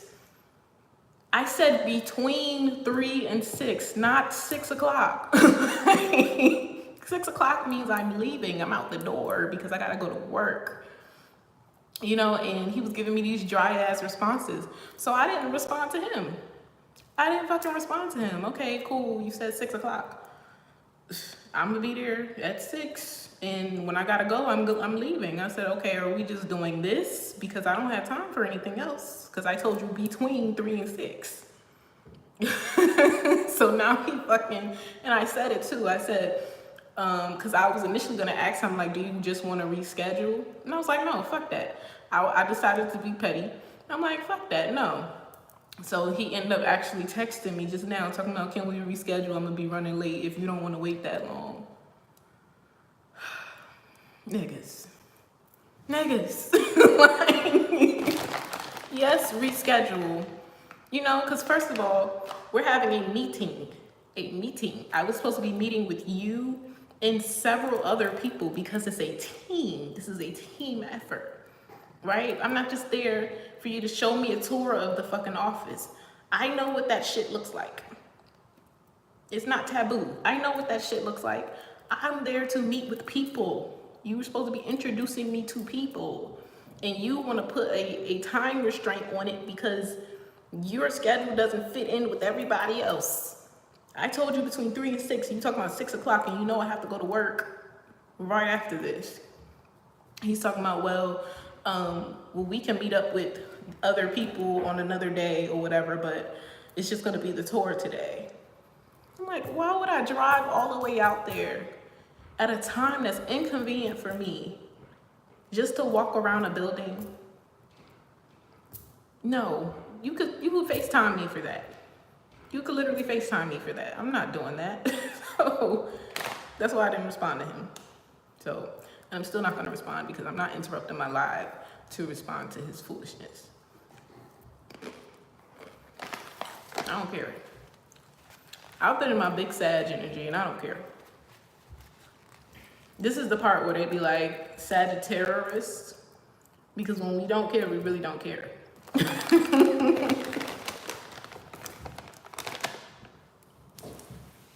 I honestly feel like I'm just tolerating him anyway. But I'm gonna give it a shot. I got some words of inspiration from a good friend the other day and told him like how I was feeling about the job position and stuff. It has something to do with me being a creative director for sure.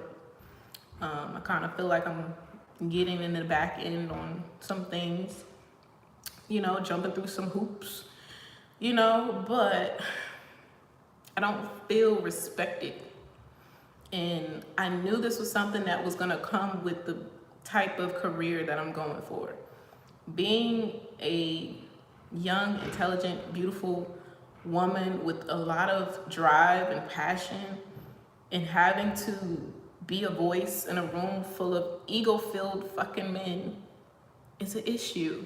It's an issue, and it can be a setback and a lot of opportunities.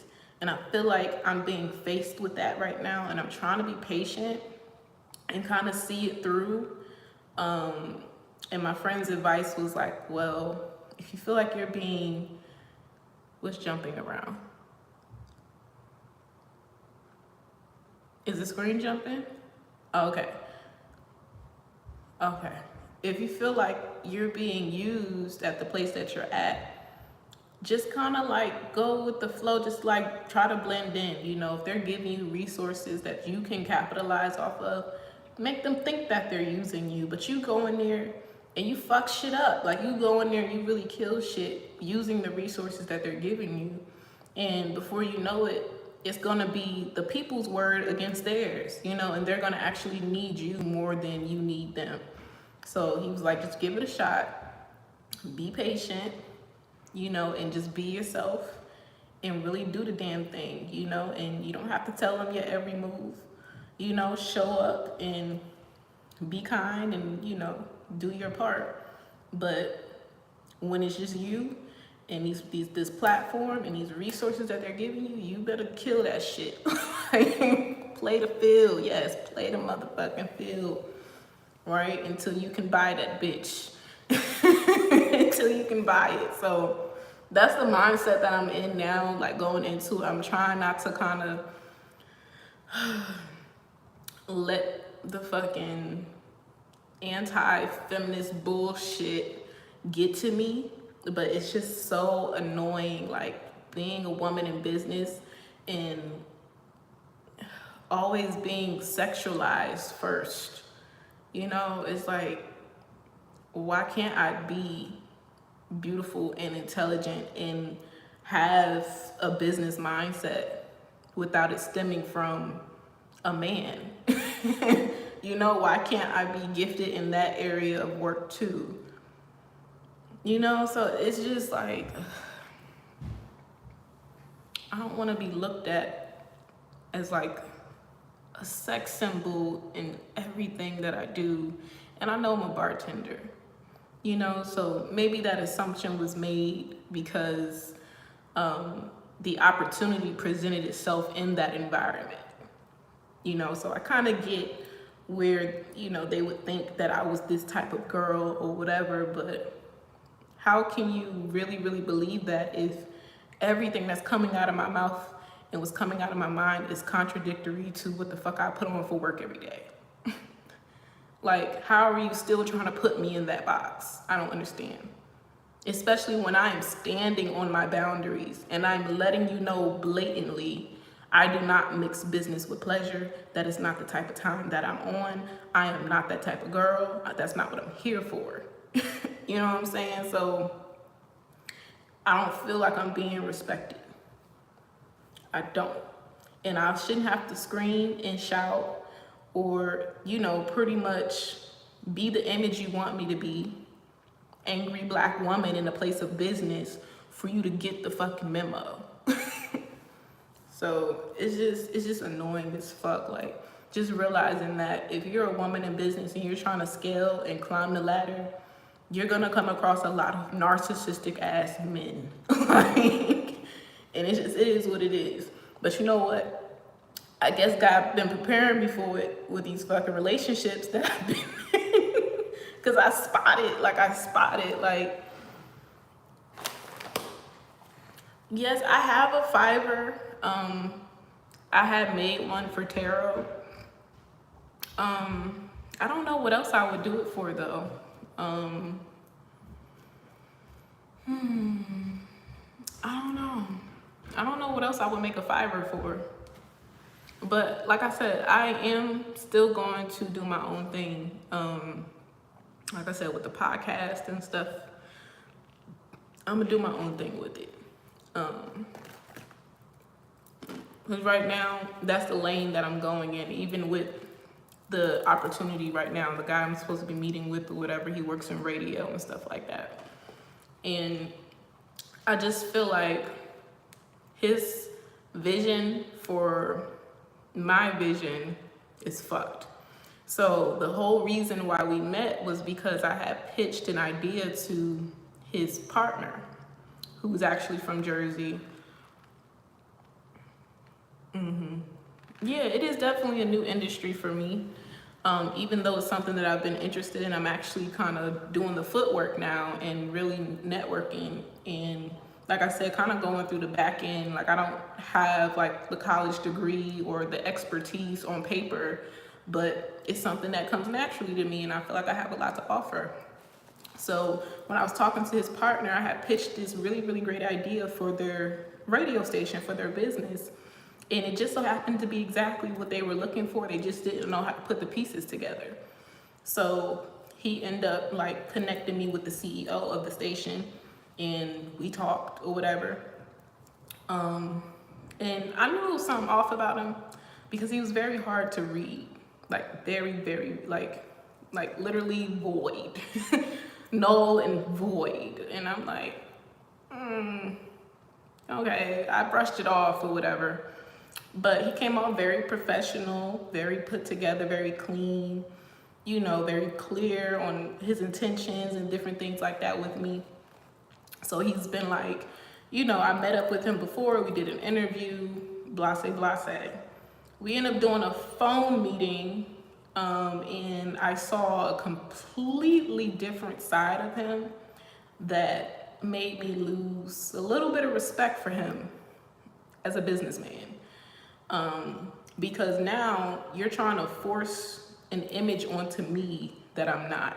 You want me to change my character to stroke your ego, and this really like distorted version of this vision, the idea that I gave you. How are you taking something that I gave you and you're distorting it and you're corrupting it so bad to the point where I would actually have to change my character to keep this job? No. No, sir. No, it just did not feel right to me. And the way that he, you know, was talking, and yeah, he saw the end result of it being really successful and stuff, but I just noticed how he wasn't necessarily giving me credit where it was due when it came to the idea of it, until he was like talking about, he was just like, I don't know, making up a scenario like, okay, when we at the awards show, I'm gonna be saying this and this and this and I. He kept saying I. And both of us on the phone, because it was me and someone else on the phone, was like, this is a team project, you know, and this is Kalia's idea. Like, she is the curator of this, and she needs to be the face of this, you know. So it just, I was telling my friend about how I felt about it, and he was like, you know, you kind of have to just have tough skin in this industry, and you do kind of have to, in some way or another, step on a couple toes to get where you need to be. But always like stay true to who you are.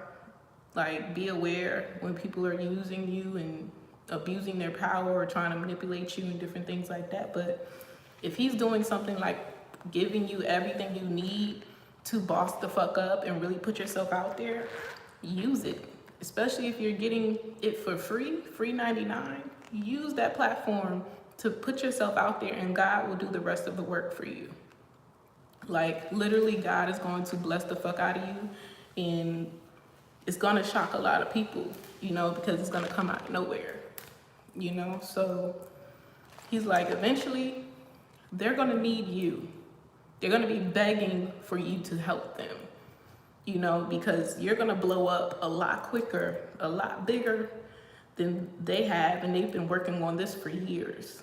And I agree with them. Like, y'all have a radio station and all this other stuff, and you're telling me you've been doing this for 14 seasons and all this other shit. Why is your platform stagnant? Why is it so heavy? He showed me some of his work, and I was like, that feels so heavy. And I get the message that he was trying to get out. He was doing something in regards to like physical abuse. So it was like a woman recounting her experience being sexually abused or whatever on the interview.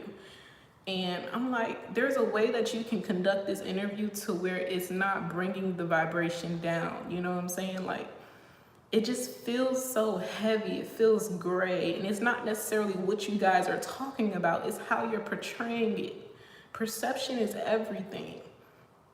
You know, but again, it don't matter what passion project you're doing. If your spirit is not right, you are not of a higher vibration, you're going to project that into your business. And me being as intuitive as I am, I can feel it. When I'm just looking at the damn Instagram page, I'm looking at these interviews and stuff, I said, something just does not feel right about this. I don't know what it is, but it feels off. The energy is just so off. And I can understand why it's not getting as much traction as you would think with the amount of history and time that it's been standing. You know, so it's not pulling in anybody. It's pushing people away, actually. I'm sorry, y'all, I'm rapping. But I haven't been on here in so long. And like I said, so much has like been going on. And I've just been learning so much, like just through like even experiences like this, and really, I guess God has been like exposing me to the dark side of this world, you know, like showing me like you cannot walk around with rose-colored lenses on, you know, because not everybody is of pure intention of light like you, and you kind of got to move with the motion, move with the waves, move with the ocean. Like, you can't continue to settle and put yourself in a position to be stabbed in the back, you know? So I think a lot of us end up doing that. And I don't know. I guess I'm like, I don't know. God is showing me people's intentions, but at the same time, he's still telling me, like, just be quiet, just be patient, just wait. I got something up my sleeve. You know, it may be uncomfortable, so I'm like, I be putting myself in uncomfortable situations, but I take those risks because it's like, God blesses you for taking risks, you know what I'm saying? Like, just because you try, like, God gonna take care of you. And if there is anybody that's like trying to backstab, betray you, or do some shicey shit, they gonna have to answer to him at the end of the day. So you kind of just let karma do its thing. And that's what the friend that I was talking to, he was like, you know, God don't like ugly.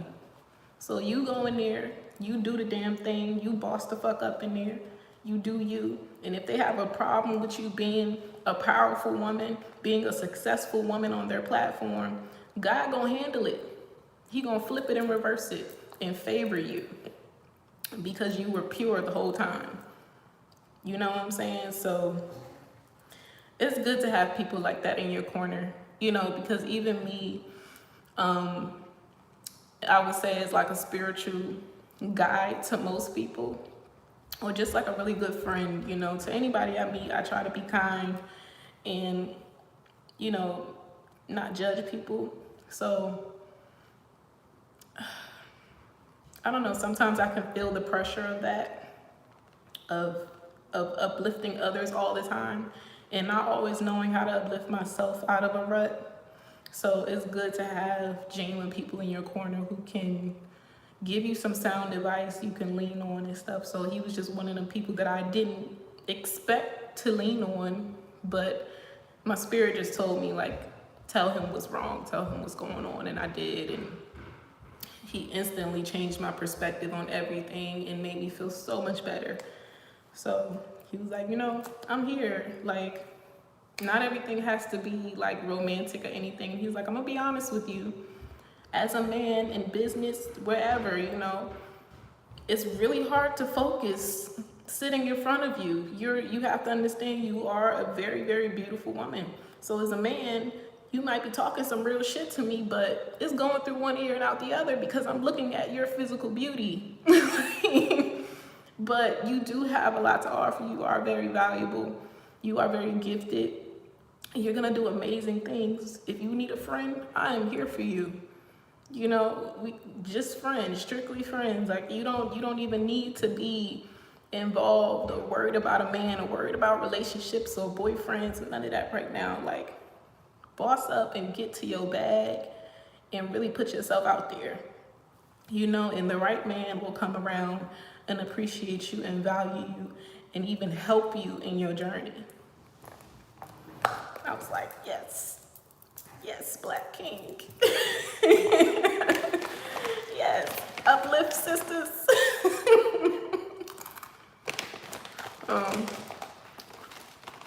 He's very inspiring.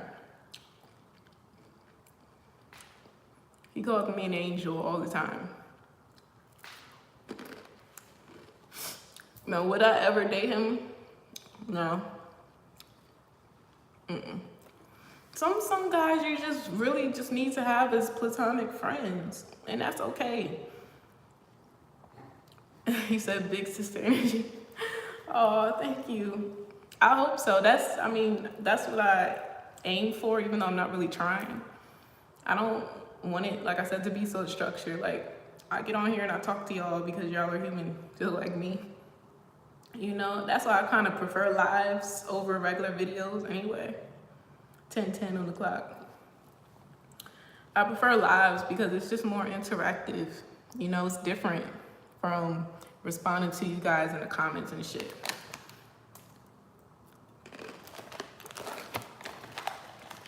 But I'm kind of doing like a little experiment too, because I don't know if lives get as much exposure as regular videos that are uploaded and processed.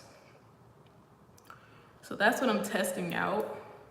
Now, I've seen some people who stream and that's all they do is stream and they get thousands and thousands of views. But I don't know if it depends on like the subject matter of it or what's trending or what. I don't know. And then you just have people who just pop. They go from having 20 views to fucking 20,000 views in one day. Like, it happens. It happens. When it's your time, it's your time. I told y'all, God already showed me that dream. In the dream, I was scrolling through my videos, and my views had went from 200, 400, 900, and then all of a sudden I had like 30,000 on this video and 60,000 on that video. And I looked at my subscriber count and I had 80,000 subscribers. So he showed me like it will just jump. You know what I'm saying? When it's your time, it's your time. Just period. Can't nobody take that from you. But he just keeps telling me, it's just don't stop. Just never completely stop. And that's why, you know, my birthday came around. I was like, let me get on here on live. I haven't talked to y'all in a while. You know, even random moments like this. Like, I know I did post a time for 3 o'clock, but it was very random. Like, I didn't get up today thinking that I was going to be on live with y'all. But I had some spare time. I had, like I said, I gotten ready for work early. So I'm like, let's just get on and talk. Hold on. 5:08. Yeah, I got all this extra time. I don't have to go into work until like 7:30.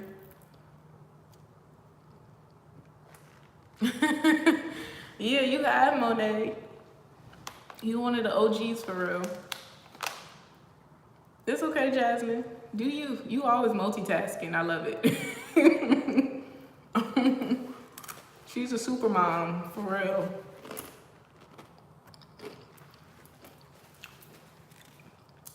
But yeah, I can definitely say that I have some OG supporters for real.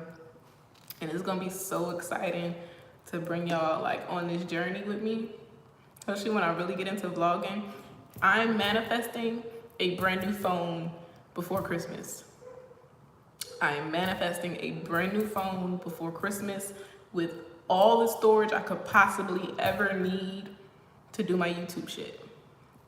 It was either gonna be the laptop or this. You know what? I'm asking for both. I might get both. Who knows?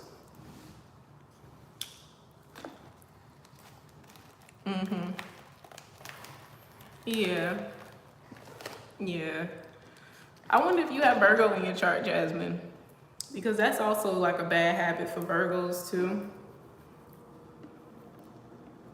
We tend to overload.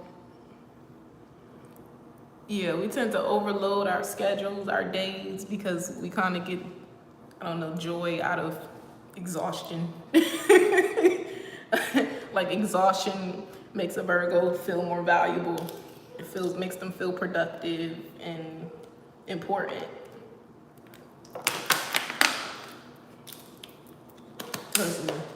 Ever since I've been in my damn Virgo North Node, I don't know what it is, but I would put being on time over, like, no, I would put cleaning my house top to bottom over being on time for a fucking meeting or even work sometimes. Like, literally, I could be fully dressed for work, keys in my hand, bag on, ready to go out the door, and I am still cleaning, picking up shit, cleaning, moving around, doing shit, keys in hand, bag on, ready to go, and will not walk my ass out that door until I've cleaned up my house. It's ridiculous. It's getting bad. It's getting real bad. Because, you know, like I said, I be rushing to get ready, even though I literally give myself 2.5, sometimes 3 hours to get ready for work. And somehow I still am rushing out the door to get to work. It just doesn't make sense to me. It doesn't make sense to me. And it's only when it comes to work.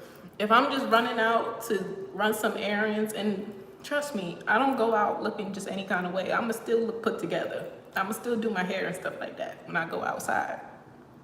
But it's only when I have to go to work that I am running fucking late. Like, when it takes me hours to get out of the house. I don't know if it's a subconscious thing where I'm just like, fuck this job, or if I really just have poor time management. Like, something has to change. Something has to change. But you know, I know wholeheartedly I'm not supposed to be working no job anyway. I know wholeheartedly I'm supposed to be working for myself. I'm supposed to have my own business, you know, but it's in the works. It's in the works. In due time. In due time. But I feel like I've been meeting the right people. I've been networking a lot. A whole lot. And it's really, it kind of just happened effortlessly. Now, I know I get on here and I talk to you guys, and when I get on here, I talk a lot. Like, I be rapping. But I am not who I used to be, which was a projection. You know what I'm saying? Like, that's the part. Y'all ever see that card? Because that's what they showing me. The Between Worlds card on the Wisdom Oracle deck. The bird that's stepping out from the black into the color. That's what they're showing me right now. It's like the transition between two different people, right? So if majority of my life I was looked at as quiet, or was told, all my life I was told, you're quiet, you're shy, you're reserved, you're introverted, you know, you don't take risks, you don't do this, you don't go there, you don't say this, you speak when you're spoken to.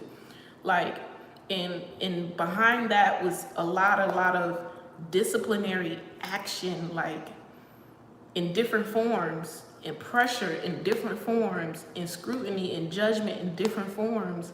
It's kind of like you feel like a caged animal, you know what I'm saying? And that's what I mean, like when you separate and you break free from karmic ties and people who project these energies onto you and the image onto you, it kind of is like you get scared. You get scared when God kind of throws you out there, out of the bird's nest, and you have to figure shit out on your own, and you have to be in hermit, you have to be in isolation, And you're realizing like all of the things that I was told I couldn't do, I have to do now. I have to do it, and I don't even know where the fuck to begin. So it is still kind of like shocking me every day.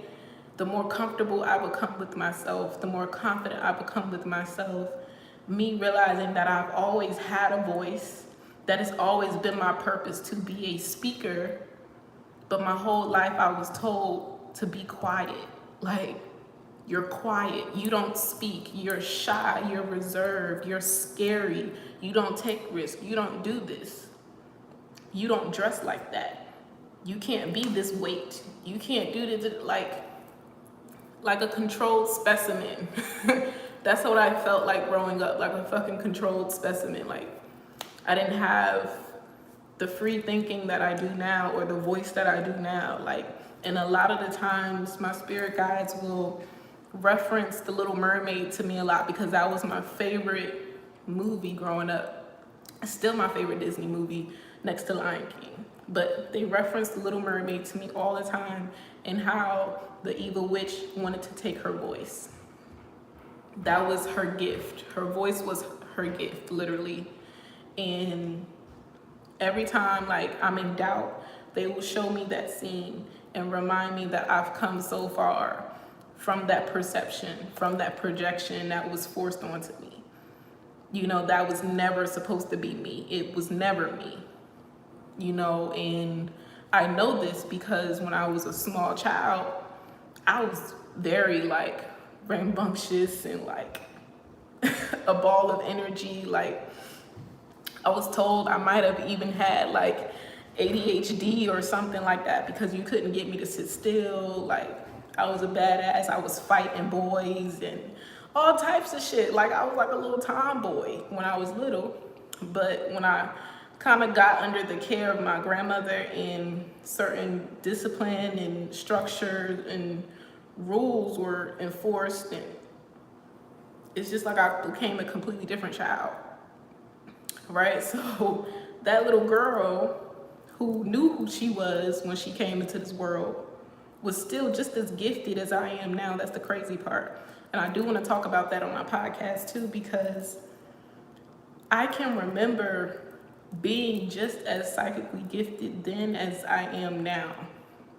But you know, as a kid, you can't talk, right? I didn't know how to write or read yet, but I had sense. Like, I had everything that I have now just in a little body. Like, who couldn't like translate what she was seeing, translate what she understood. Like, I had a lot of sense as a child. And sometimes your family will be intimidated by that. People see your strengths, people see who you are, like, and it's because they see your purpose, they see what you're supposed to be one day, that they will project a completely different image on you and force you to believe that about yourself, just to keep you small, just to keep you stuck. So me now being an adult and looking back from the person that I was in my childhood, in high school, growing up and things like that, I am not her at all. This is a completely different Kalia, you know, that has, to me, has yet to be introduced properly. So when I do step into my purpose, and I feel like I'm already in it, but when I fully put myself out there, it's gonna shock a lot of people. Because they're gonna be like, oh, she don't act like this, she don't say this, she don't do that. She's not like that. No, yes the fuck I am. Yes the fuck, this is how God made me. You didn't want me to be like this. You didn't want me to speak up. You didn't want me to have a voice. You didn't want me to have an opinion. But God said, but God said, yes, she will speak. She will be heard worldwide, and people will respect her opinion, because what she has to say is valuable, because I said so, because she's ordained and she gets messages straight from me. So what now? What now? If God is before me, then what? Then what? You know what I'm saying? Like, what's for you is for you. What's your purpose? That's your purpose. One way or another, you're going to find your way. One way or another, you're going to find your way back home. And a lot of the times, I would hear that song. You know that song by Beyonce? Find your way back. Big, big world, but you got it, baby. Find your way back. I kept hearing that over and over and over again a few months ago. And for some reason, I always thought that it meant like literally going back home, because I haven't been to my hometown in years. But there's no drive behind me going home for some reason. And when I think of that song, I realize now it had everything to do with inner self, finding the home within self, reconnecting with my inner child who knows me best. You know what I'm saying? So, and one thing that I also realized is your parents, your family, your loved ones, they knew you when you were that child, and they still see that spirit in you. They still see it. Even when you couldn't see it in yourself, they always saw it. They always knew that you were going to be something great. But they wanted to keep you scared. You know, want to instill fear in you. Only wants to give you limited options of who you can be in this lifetime. But when you break free from the nest, and this is what I was telling, you know, homegirl at the bar when she was telling me she got kicked out of her house. And I was like, how old are you? She was like 24. And I'm like, baby, it's your time. It's your time to boss the fuck up. Endings are new beginnings. And if you don't know what it's like to be out in this world and really be on your independent shit and do your thing, this is the time to do it. This is the time for you to shit on them. Like, literally, shit on them. Like, it's gonna be okay. You're gonna be okay. You know what I'm saying? Life is not happening to you, it's happening for you. And if you were comfortable in that situation, you were settling for disrespect and for even your mother and different things like that to hold you back from your potential and stuff like that, God gonna come in and clean that shit up. And sometimes it comes in the form of tower moments that we're not necessarily prepared for. It is what it is. And I say that with the most empathy because I've been through it, you know, but when it comes down to it, it is what it is. You take what's in front of you and you try to make the most out of it, you know. So I really, really prayed for her on my way home from work, you know, because my heart really goes out to her and her situation.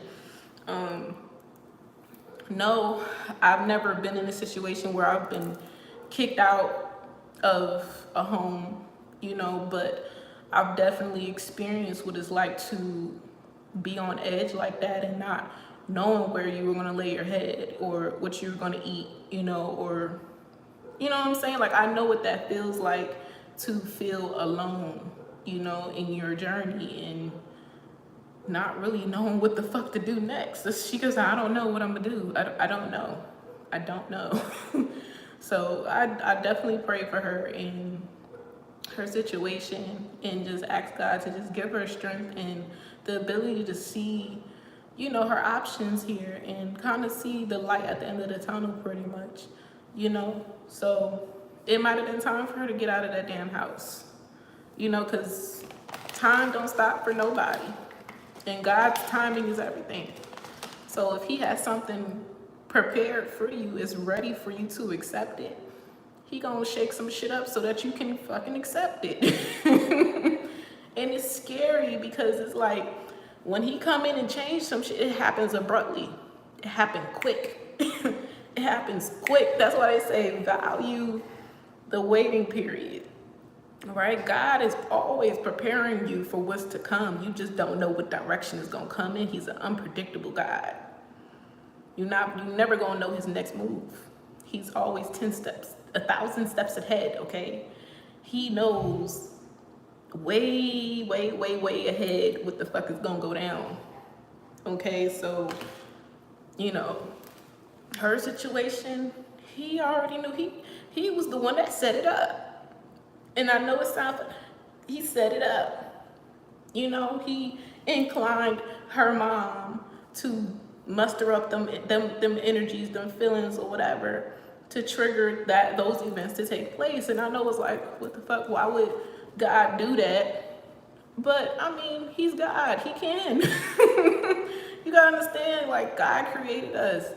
He knows us better than we know ourselves. He knows what triggers us. He knows what makes us sad. He knows what, uplifts us. Yeah, it happens to a lot of people. People get disowned by their families every day, but those become the strongest soldiers, literally. Like, and you gotta understand, her soul is so beautiful. She has the most beautiful soul. Like, and like I said, a lot of people can kind of build up this perception of who you are based off of the work that you do and shit. She be coming in there dressing more skimpy than I do. I just started wearing booty shorts. And she be coming in there double cheeked up, looking good too. You know what I'm saying? But you may look at her and think that you know her story, you know who her character and who she is. But when you talk to her, when you connect with her, she is the sweetest soul. She is the sweetest person. You know what I'm saying? So that's why I'm like, dang, I really felt for her. Like, when she was like, my own blood, like my own flesh and blood did that to me. Like, damn. You could tell that was like a whiplash for her. Like, wow, I would have never thought. You know what I'm saying? But it'd be the people you least expect. It'd be the people closest to you that will literally do you damn dirty. And then we just so happen to have a freaking artist that came in and performed last night, and he did a song called Pray For Me. And the hook of his song was like, I've been backstabbed, I've been lied to, I've been betrayed, pray for me. Like, that was pretty much the bridge of his song. And the whole audience in the damn room was singing it right along with him, like in harmony. And I was like, oh my gosh, I know she's probably in the bathroom bawling her eyes out right now, and I can't run in to help her. Like, I hope she's okay when I see her tonight. I told her she needs to stop drinking though, because she was like, I've been drinking all day, all today. And I'm like, you think that's going to help you? Like, it's not gonna make it any better. It's only going to like amplify those negative emotions that you have, so. And he was so good too. He was so good. Like, he had the whole like club like entertained. Hey Kay, how are you?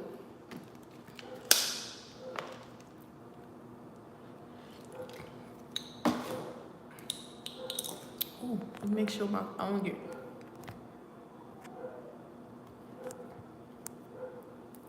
Let me put my phone on the charger.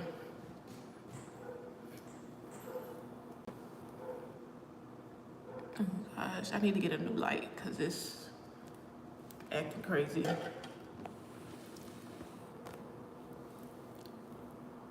Girl, Jasmine, you gonna stop, yo. You're going to stop. You're going to stop. You're going to stop. Because what do I tell you every time? Literally, it's like, I don't know, in a weird way, our stuff be lining up. Like, and I know she's probably gonna watch this. I don't know if she's like in tune with my channel or she stays watching my stuff. But I actually made a friend. Her name is Edith. Like, we just became friends like a couple weeks ago. Like, she went out with me for my birthday. She comes to the bar and like buys drinks and talks to me and stuff. Like, we have a good time. It was like an instant freaking soulmate connection kind of, and she's been a great friend ever since. So it was just like, you said Edith, and like, I literally just met somebody named Edith, and I literally just saw somebody standing next to me just now. I felt it. The nervous laugh. That's how I be when I be seeing shit like, I didn't see that. No, I'm just gonna pretend. Okay, we back. All right, I'm back. 2 years until 6 months ago, and then Oh, wow. Jealous about what, though? Not them leaving.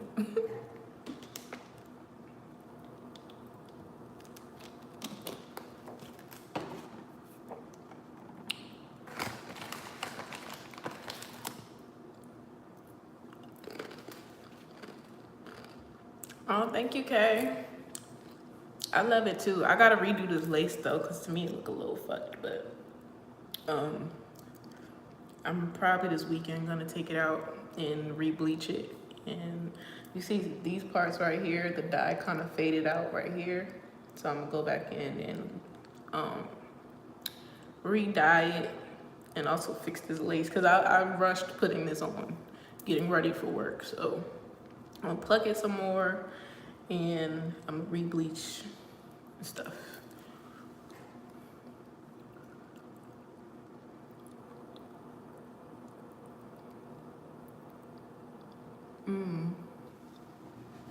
Oh, so she's mad because you had other friends, basically. That's a petty reason to be jealous of someone. What the fuck do you expect? Like, me not to talk to other people? I mean, I'm sure she talks to other people. Does she have other friends?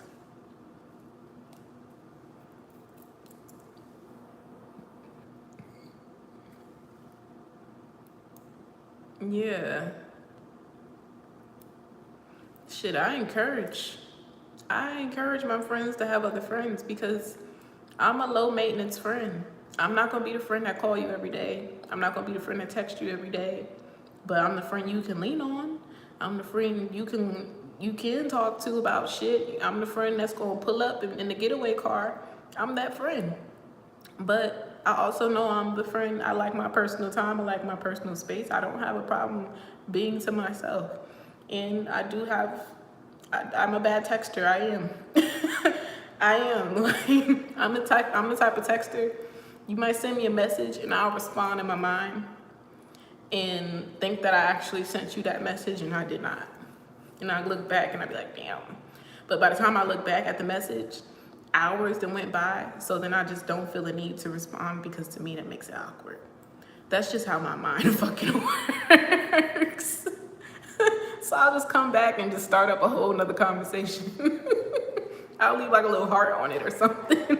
I'll be like, damn, I should have responded hours ago.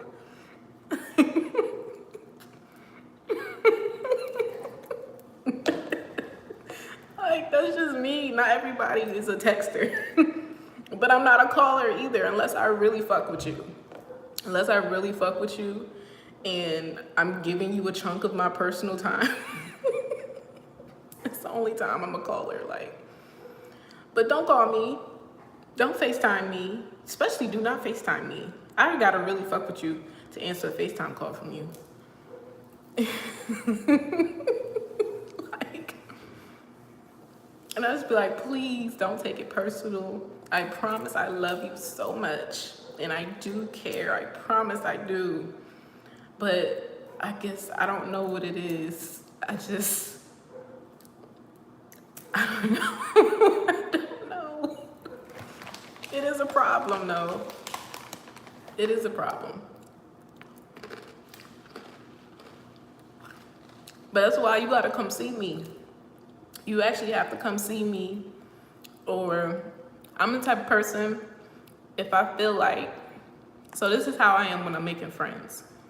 When I'm making friends, everybody is on testing grounds, just period. So, you know, I want to see if you're remembering anything that I say to you. I want to know if you're really listening to me when I talk.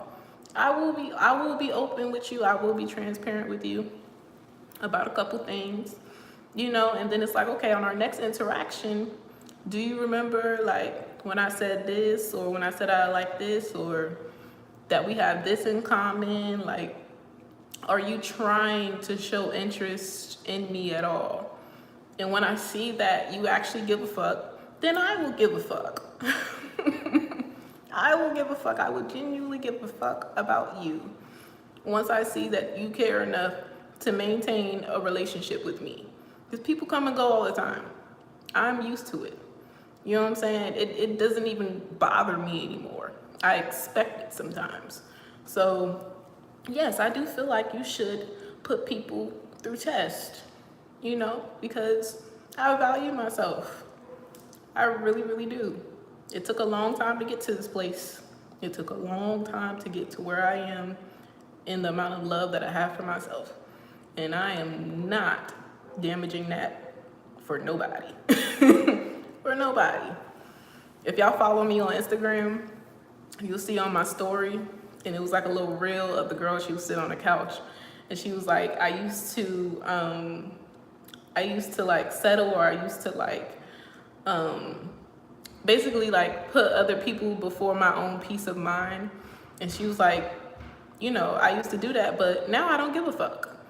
And you know what that's called? Boundaries. And I was like, yes to that. Because I'm at a point in my life now where I literally just don't give a fuck. The minute you show me your true colors, you're cut. Like, I don't have time to waste on bullshit anymore. That's in relationships, that's in friendships.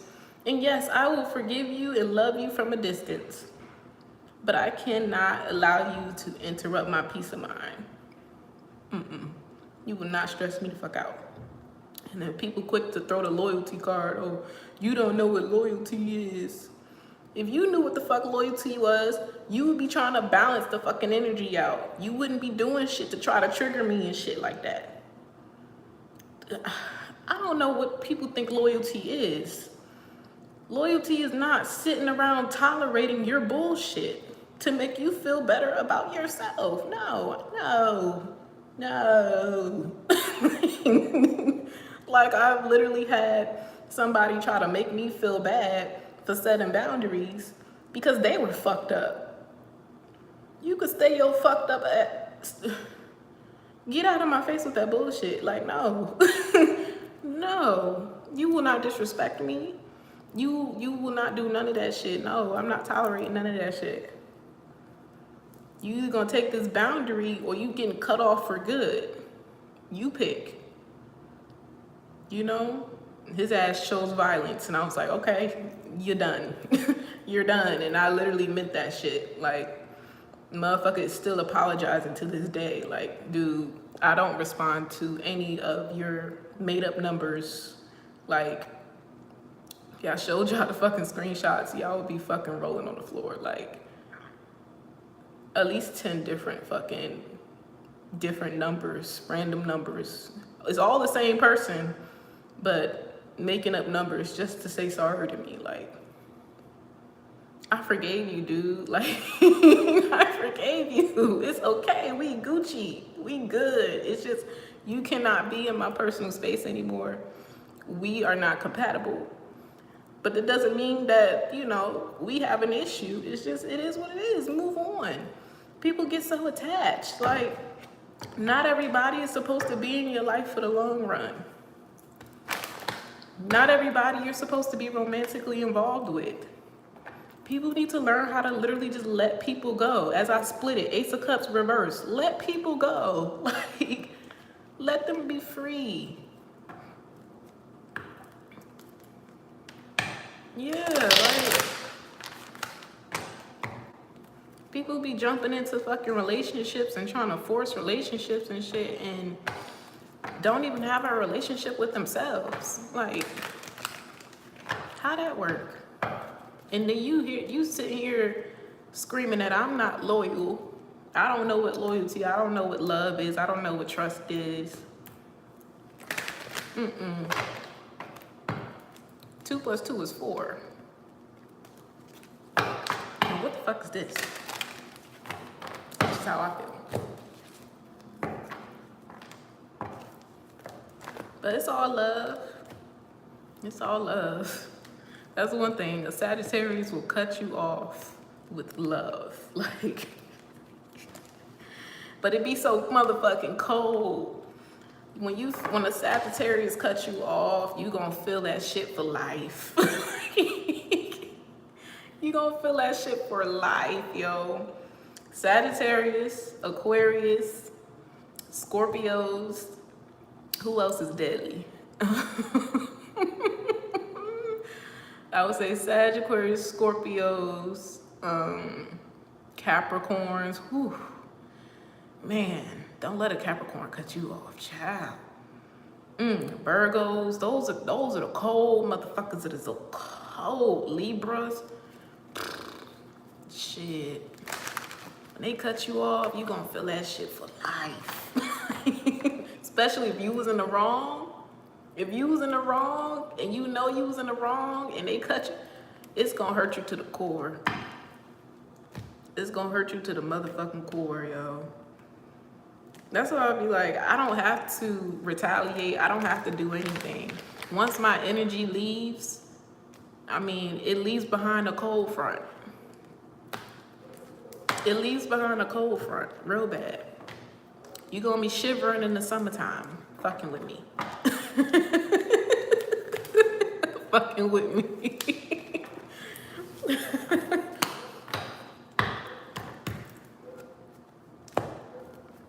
And then the Sagittarius card come out. Ooh, what was that? Empress. Cause she's an empress. And she don't have time to waste on nobody. Period. Look, these motherfuckers be in they fucking feelings. I know that's right. Justice, 2 cups, death card, and the Magician, just period. Cut off what does not serve you. You do not have to tolerate or settle for nothing. Like,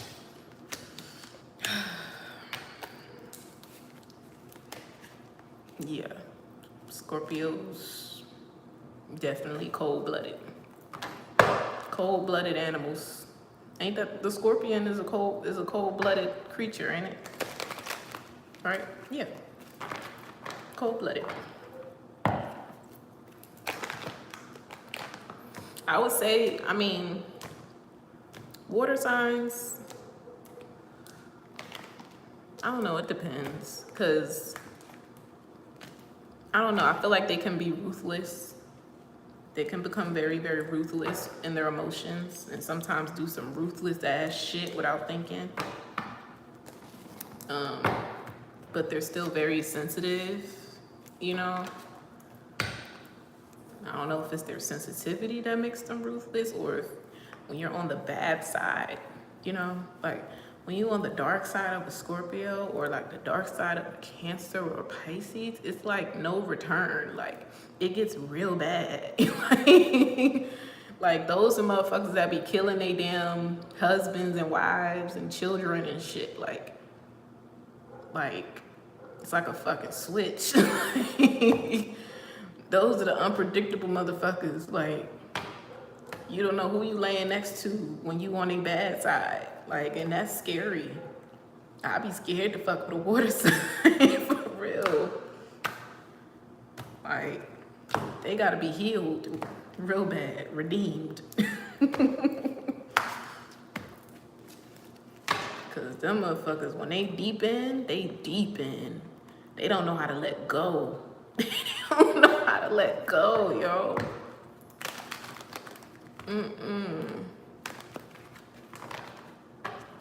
Them the motherfuckers that be throwing spell work and shit, fucking water signs. Look, I can't make it the fuck up. I can't make it the fuck up, yo. And I'm just playing with the cards. I'm not doing no spread or nothing. But yes, they can be very ruthless. Like, I wonder if there's a reason why I'm talking about this right now. Child. Oh gosh, I feel like everybody has to fall in love with a Virgo to get to the other side. I just think it's inevitable. I've dealt with 4 different Virgos in my love life, and I'm Virgoed out. I'm Virgoed out. I'm over it. And you know, I say it's because I have a Virgo North Node, so a lot of their habits and stuff I'm going to evolve into. At least they're good shit, you know, the shit that's actually going to benefit me and my purpose. But they're different. They're different. They're different.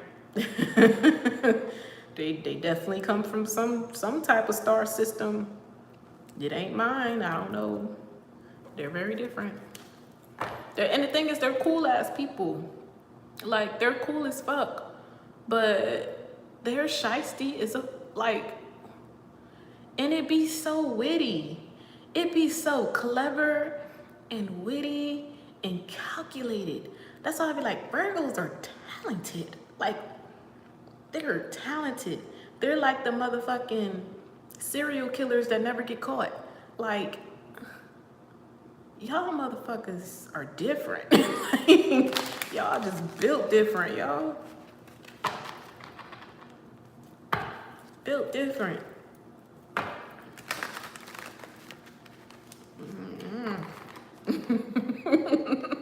Those are serial killers of the zodiac, for real. You ain't never gonna catch them motherfuckers, like, ever.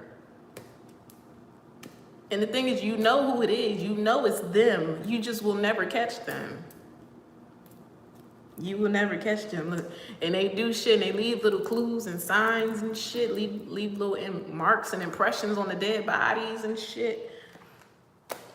Then the Hermit card came out, Virgo. Look, you see him, he holding that motherfucking lantern. You will never find the motherfuckers. If you said Archangel Michael.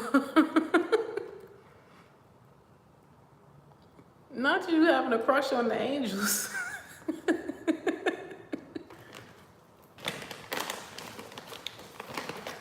Archangel Michael is my road dog, for real. That's my rollie. He been my rollie since I was 2.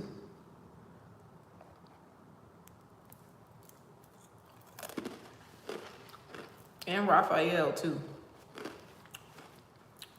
Those are my main road dogs. Now, I do come in contact and encounter like other angels like Jophiel, Uriel, Azrael, Josephine, what's the other one? Metatron. His name is always funny to me because it sounds like a daggone transformer, but that's what he does. He transforms relationships.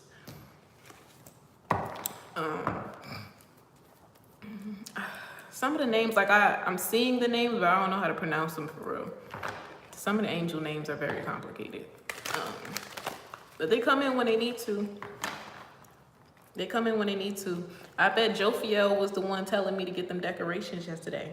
Jophiel is the angel of beauty and like art and like feminine energy and things like that. And the crazy thing is, Jophiel, well, technically, angels are not masculine or feminine. They're like gender neutral. They don't have like a gender. But she's painted to be like a feminine angel, but she's actually a masculine. She's actually a more masculine energy, but she promotes beauty.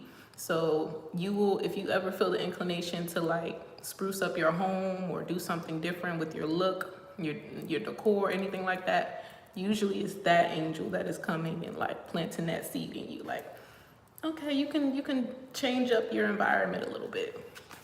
Experience the beauty of life.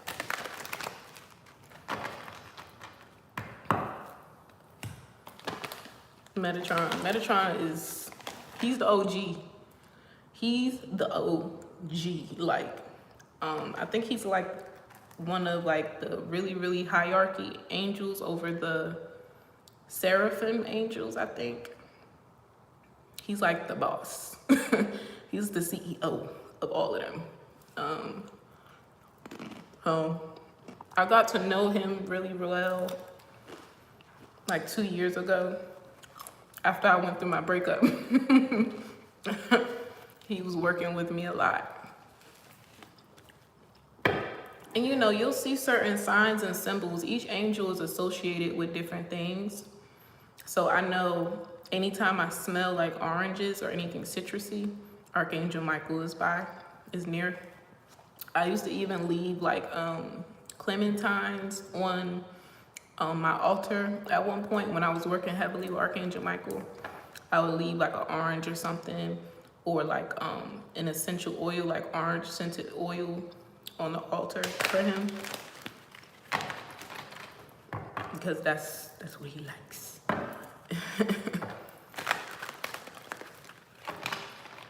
I know for Archangel Raphael, he likes green, so you can put like aventurine on the altar. Let me see. You could put like apples, like green apples. Anything associated with like the heart chakra.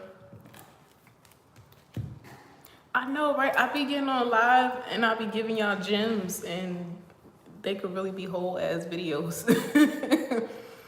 I don't know what it is. It's like, I don't know. I just like everything to be more of a conversation. It just feels better when it's flowing naturally. But I do be like spitting some valuable shit. I don't know.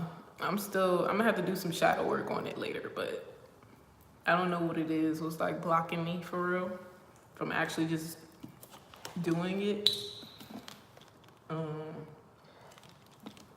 But I could sit and talk about it all day, like on live and stuff like that.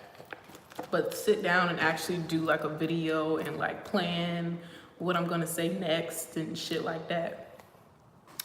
I can't get myself to do it. I can't get myself to do it. And I tried. I literally have a video on my camera right now sitting. And I tried, and it was just like crickets. Like my mind went blank.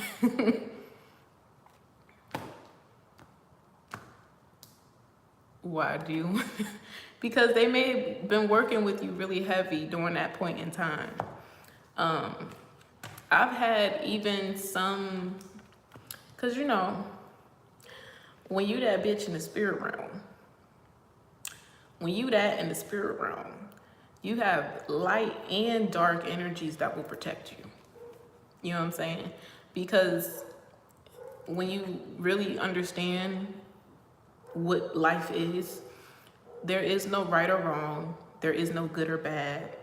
There is no evil or righteousness. Everything is everything, and we need light just as much as we need darkness. So they go hand in hand. But if you are a righteous person and you are living in your purpose and you don't do shit to people, you will have dark energies that will protect you. Dead ass. They will be on your team. It's just like, you can't beat them, join them type of shit. And if you really that in the spirit realm and you are highly protected and favored, the same energy somebody trying to send to you, attack you with, you will end up recruiting their ass. Like, you will end up recruiting their ass. I have seen it. I have witnessed it myself. I promise you. Like, I got some ancient motherfuckers that protect me, okay? And it just be funny because I'm like, anybody that's trying to send negativity my way, you're really setting yourself up. And I know I'm laughing, but I don't mean that lightly at all. So maybe think twice. Maybe think twice, because I'm still figuring out who the fuck I am. I know I'm somebody ancient as fuck, but I don't know who just yet, you know, but I know I've been here a few times. Lately I've been connecting a whole lot with Queen Sheba. A whole lot. Like, she's been in my face. Like, she's been in my face, Queen Sheba. I've definitely connected with like Nefertiti a lot. Oshun a lot. Who else? Anubis real bad. Sekhmet, Baset, I've connected mostly with a lot of the Egyptian gods and goddesses. But I don't know, something about Egyptian god Anubis. He's been connecting with me for the past couple months now. And I actually seen him in my bedroom. Him, a couple weeks ago, I had an encounter with Callie. And you know what's weird? They call me Callie at work because that's just short for my name, because I don't know. People don't know how to pronounce it. So I'm just like, all right, call me Callie. And I just found it kind of odd that I end up having an encounter with Kali, the goddess, the Hindu goddess. And she's painted to be like really, really, really dark. But she's also, what people don't highlight is she's a goddess of like rebirth and fertility and new beginnings and different things like that. Like, she's really the GOAT, for real, for real. And that's why I'm like, I don't know why. You say you be freaked out. I know, like I don't know. It just doesn't scare me. Like it doesn't bother me. Like I said, I don't go off of what the world tries to paint certain shit to be. You know, and it's like when you get to a point in your journey where you just know that you're protected, you don't fear anything. You don't fear anything. So when I'm seeing these different things, like I told y'all, like I be seeing shit all the time and be like, I'ma just pretend like I didn't see that, but I saw it. I saw it. So I've seen Anubis. He was standing, he shape-shifted, right? So for a good minute, I was seeing what looked like a black cat running around my house. And I would see it shoot in the corner of my eye. And I swear I would think it was Nala, and it wasn't. Sometimes I would feel like what felt like Nala brushing up against my leg. And Nala's in a whole nother room with the door closed. You know what I'm saying? Like, so as I started to like put the pieces together, I'm just laying there one night, chilling, smoking my hookah, watching TV. And I see like this wolf looking like cat. It looked like the thing is, it looked like Nala, but just maybe 2 or 3 times bigger in all black. And it showed itself and it did like a little spin, and then it stood up, and it was like a man with like a wolf's head or like a dog head or something like that. And it was real quick. It wasn't like nothing that lasted real long or whatever, but I was like, oh. So instantly I went and I looked it up, and I was like, what? Like, I don't even know what the fuck I searched for. I already thought of Anubis. As soon as I saw it, I knew Anubis. But I'm like, okay, doesn't Anubis have a dog head? Not like a wolf head, because it looked like a wolf. And I actually ended up finding out, girl, yes, I've experienced that too. Sometimes I look in the damn mirror, it look like the reflection is looking at me, not me looking at my reflection. Sometimes I will sit there on purpose and just meditate, and just, you know, the deeper you look into your own eyes, it's like you realize that you are a soul inside of a body. It's kind of weird, but it's interesting. Like, I feel like if I sit there long enough, my reflection gonna talk back at me. It feels like that, and the energy, it starts to build and intensify the longer you stare into your own eyes. That's if you actually have a soul, of course. Can't speak for people who don't know what that is. Yeah, it's like it's like you're seeing God. You know, it's weird. I can't really explain it, but I guess the universe is better. Yeah, it is very interesting. I used to go through that a lot in the beginning of my journey. I would experience a lot of disassociation. So I could be anywhere in a public place or whatever, and it would literally feel like my soul or my spirit was disassociated with my body or disconnected from my body. almost like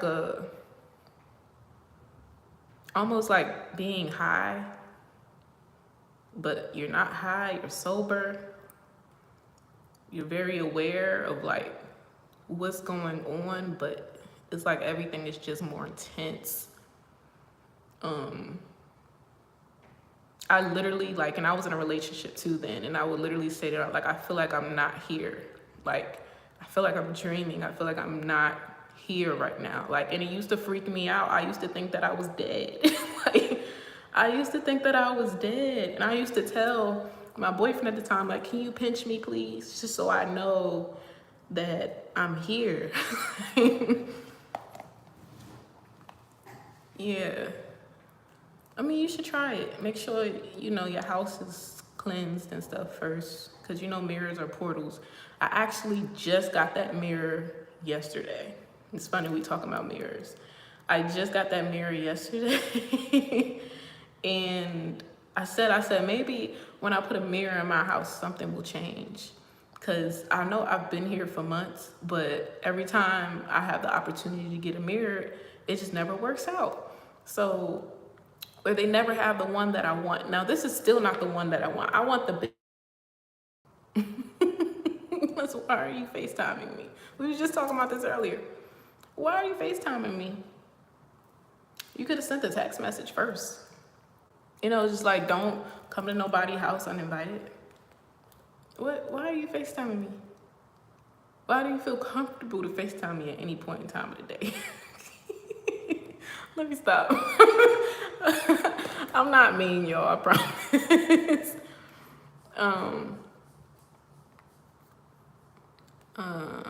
Yeah, you can pray. You can definitely set your intentions. If you have any like selenite or whatever, like I lost my lighter, so I haven't been able to burn like my palo and stuff. But sometimes I'll take like a crystal like this that cleanses energy, and I'll do this. I rub it together like that, and I hold it, and I close my eyes, and I will meditate and pray over my intentions to cleanse my energy and the energy around me, the space around me. So you can't see it. Well, I see it. I see the energy. Well, you can actually envision it. So this is how you practice opening your third eye. You have to envision the energy. So when I first started learning how to set intentions with candles, when you're cleansing your candle, yeah, they do store energy because they come from the earth, right? So in the earth, the ground beneath our feet is history, you know, so they're kind of made to consume energy, you know, and they do. Crystals are living beings just like us, you know, and most people be like, oh, it's a fucking rock. No, it's not. It's not. It's way, way, way deeper than that. You know what I'm saying? Sometimes your crystals may not even work for you if you've abandoned them. You haven't charged them. You haven't touched them in a while. Just like cards, you know, and that's why it's like cards are not for everybody. At the end of the day, like, they're energy, and you will actually, and I've seen, and I'm not surprised, but I've been seeing more people do videos like, oh, why stop doing tarot, or why is tarot evil, and all this other shit, and I converted back to Jesus Christ and stuff. First of all, I ain't never left Jesus. Jesus is within me, okay? He always gonna be with me. He always gonna walk with me. He speaks to me when I'm doing these daggone readings. So, yeah. A lot of these individuals, I just feel like it was never for you in the first place. That's why you reverted back. You know what I'm saying? People be getting on here to make $1 and be getting on for their own little selfish reasons to build a platform or whatever. If it's for you, it will be for you. A lot of the times, you have to be initiated through this shit, through your bloodline, to be a high priestess. That's what people don't understand. If you weren't initiated through your bloodline to do this, this is not something that runs in your bloodline. You should not be just buying a deck of cards and saying, hey, I'm a tarot reader. No, because you're going to get your ass whooped spiritually. Like, you can't play with stuff like that. It's not a game. Just like you're not going to just randomly go buy a fucking Ouija board and you know what's attached to a Ouija board. You know what I'm saying? Those are tools that are made for practitioners, spiritual initiated practitioners. Like,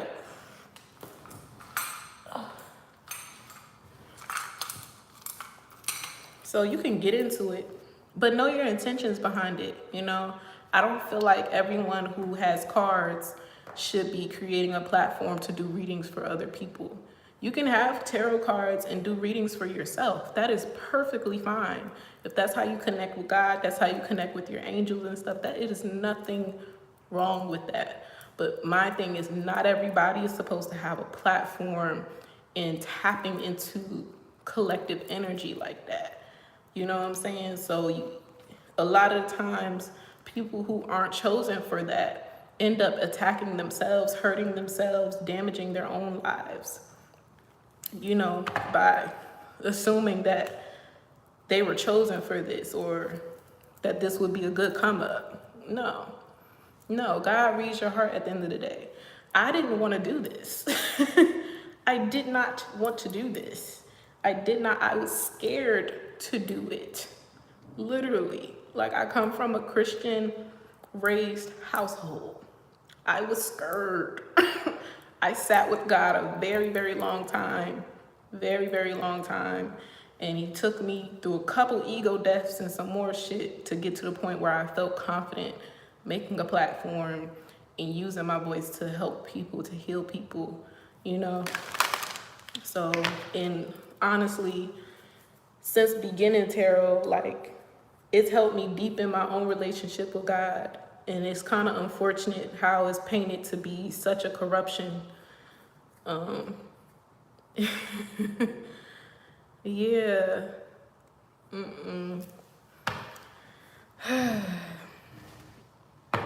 Yeah.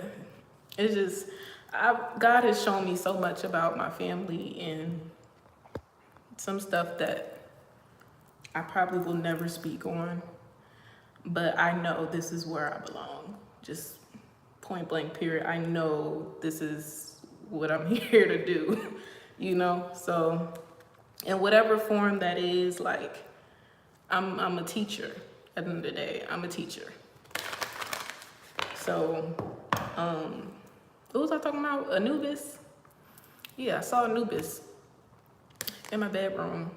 And so, you know, when Anubis is protecting you, you may see a lot of like black dogs or like black, like aggressive breed dogs. I was seeing that for a long time. I used to see 2 black dogs used to follow me around in spirit, and they were my protectors for a long time. And he showed me when he began to protect me, I guess. And it was through an out-of-body experience. And he told me and showed me the moon that it would happen on. So it was actually a super blood moon that happened around October, I think. So yeah, I think around Halloween.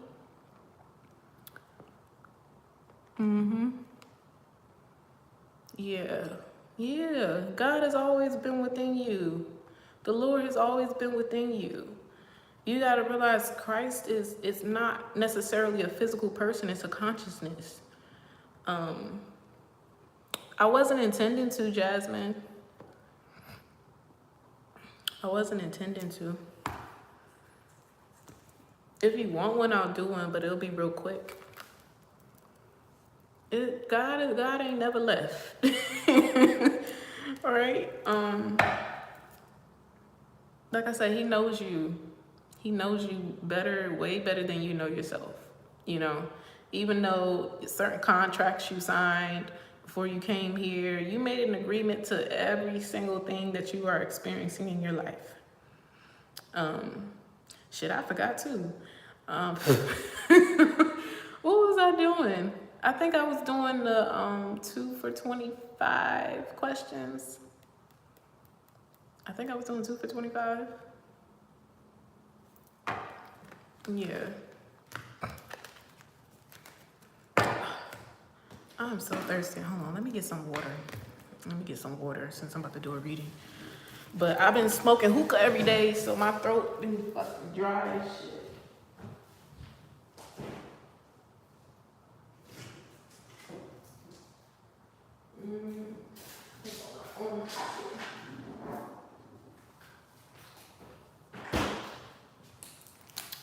Ooh, y'all, I got an Alexa too. Finally, I got a freaking Alexa. I'm so happy about that. Cause remember I was trying to play the music off my TV for the longest. Now I got an Alexa. I would plug her up, but I don't know if it's gonna be distracting or not. Let me eat me an orange while I'm at it.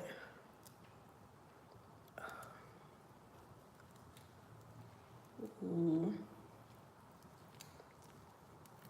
What time is it? 6:12. Now he didn't say nothing to me. Let me set an alarm. For work. Where y'all go? Did y'all abandon me?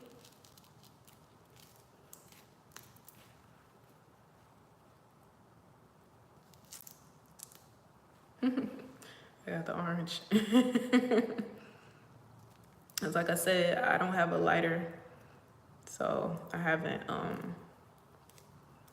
burned my Apollo. But we should be straight. Shit, I didn't have them clear out the energy of a club before. I told y'all I did a reading in the club.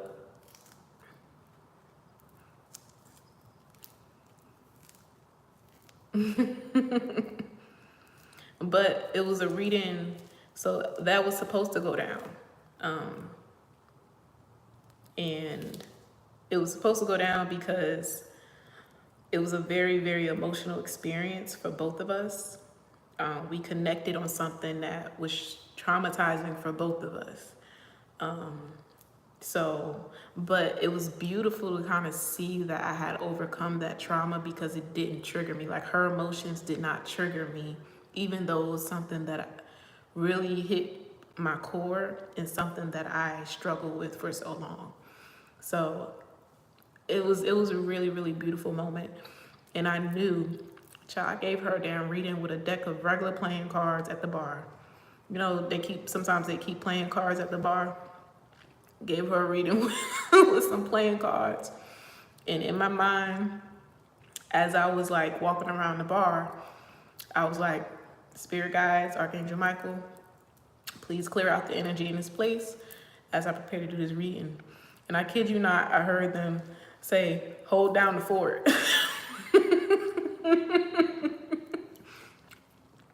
like they put up like a spiritual barrier literally around the bar while I was doing her reading. And it was just me and her. It was just me and her in there. Like, they are fucking hilarious, yo. They're hilarious. And anybody who is like maybe not on this journey, they would think I'm fucking crazy. They would think I was a fucking lunatic. That's why I'm like, I have to blend in, because you can't just walk around telling people that you can talk to angels and spirits and stuff like that. Like, they would send me to the cuckoo house, for real. And I'm like, I'm not crazy. I am not crazy. I can prove it to you. I'm not crazy.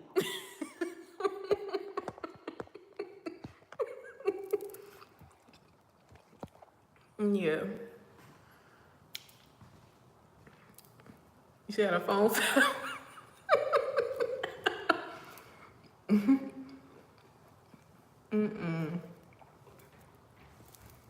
Yeah, I did that reading for her in the club. It was so beautiful. It was so beautiful. And it got to a point I wasn't even using the cards. I was just channeling and just speaking to her. Okay, I'm done eating, y'all. I'm sorry.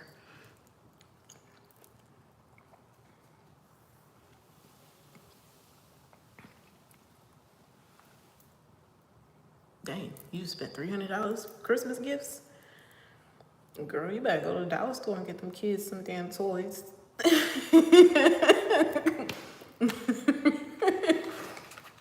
And I'm sure that was just one portion of your Christmas gifts.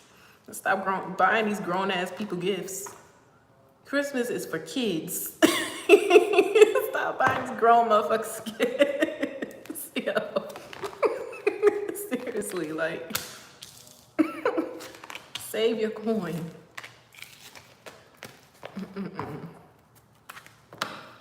I mean, do what you want, but you just gotta make sure it makes sense. And who are you buying the gifts for, too? You know what I'm saying? Shit. There's a naughty and a nice list. Have the motherfuckers been nice to you all year? Have they showed up for you? Do they check in on you? Do they call you? Do they help you when you need help?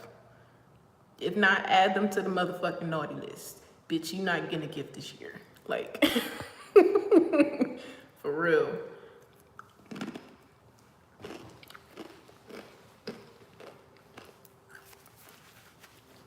Reciprocation. Okay. I don't know. You can just throw me 15, Jasmine. Exactly. They don't even care about that damn toy. They be right back on the iPad. They don't care about that damn toy.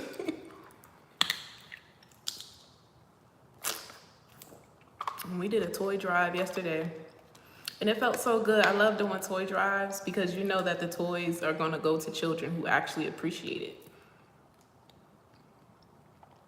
Clothes, perfume, video games. Okay. Okay. Then that's not bad. $300 for all your kids. That's not bad. You actually did really good. I've been buying myself gifts. Cause I haven't really splurged on myself all year. So I would say my bathroom, decorating my bathroom is actually one of the things that I've been wanting to do for a while. So I did that. And I said I want to get myself some more jewelry, like real gold. Cause I love gold. I don't wear silver. Cause it just looks, to me, it just looks kind of dull on my skin. So I like the gold to like pop. See, I got on this gold right here. See how it pops? But this was a gift. I want to buy my own like watch. Yep. Don't forget about them taxes. I can't wait. I can't fucking wait. That damn remote job.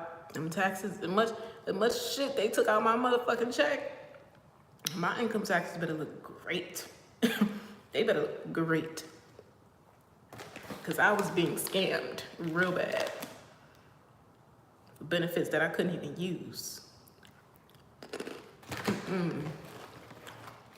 401k my ass.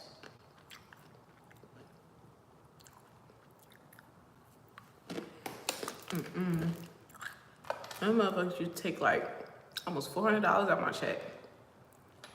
I'm like, y'all really testing my patience. You said call on them by name. They'll reveal their name to you. Hold on. Let me stop eating, I'm sorry.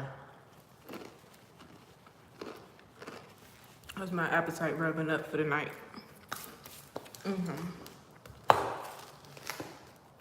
Who or what protects you? What's funny is I actually did a reading for myself like a week ago.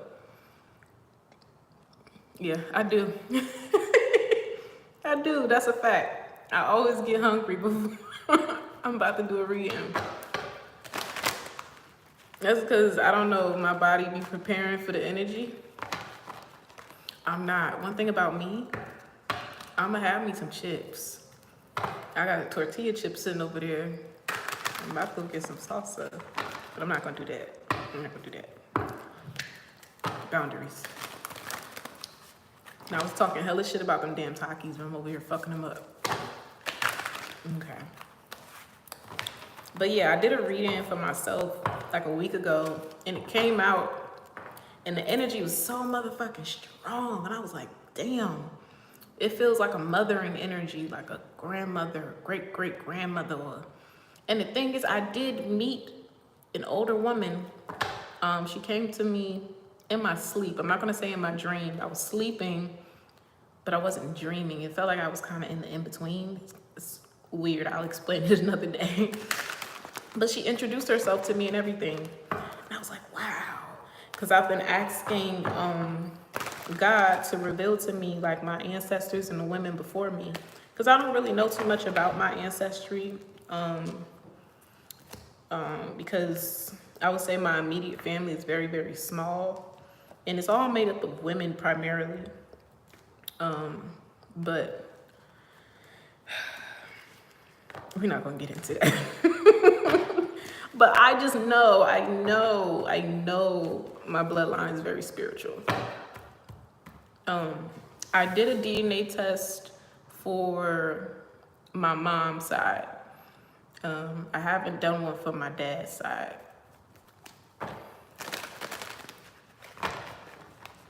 You know, I feel like I'm the only one that really like came out the closet. Let me just say that. I feel like I'm the only one that really came out the closet. Like, I don't know. But it's accepted. That's the beautiful thing. It's accepted. 23. I did one. It's called CRI Genetics. It tell you everything. Like, it tell you even like food allergens and stuff like that.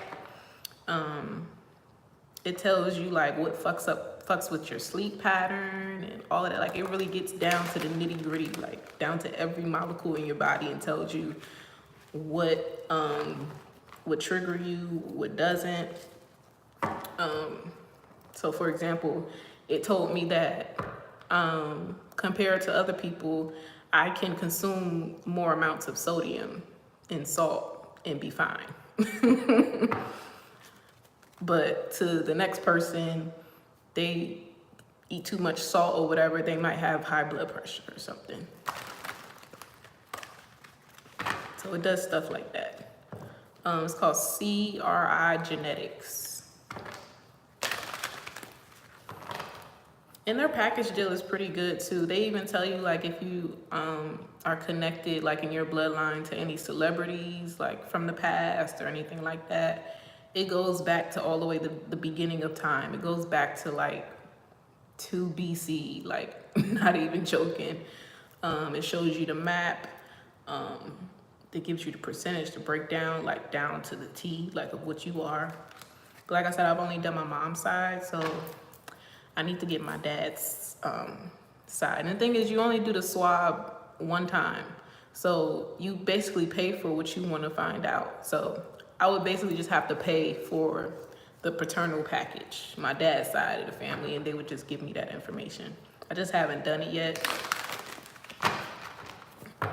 But I'm gonna do it. I feel like there's a time for it.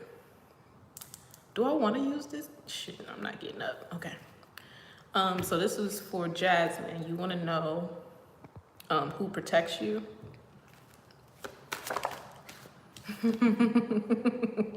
First thing that come out is the Queen of Swords and the 3 of Cups. It's funny because we was just talking about women. So this is a very strong feminine energy that's around you. Knight of Swords is very strong. They don't play about your ass. Like real bad. Real fucking bad. I'm also getting this daggone feminine energy. She's very, very, very like protective of you. Like, especially like your friend groups and stuff like that. If she see like you dealing with somebody that ain't right, like she will cut them out like completely. Like you might even like have instances a lot where you meet female friends or just people in general, and you might have like brief moments with them. Like you might talk to them, have a good conversation, a great first encounter, and never see them again. It's because of this ancestor or this spirit guide that's with you that's protecting you.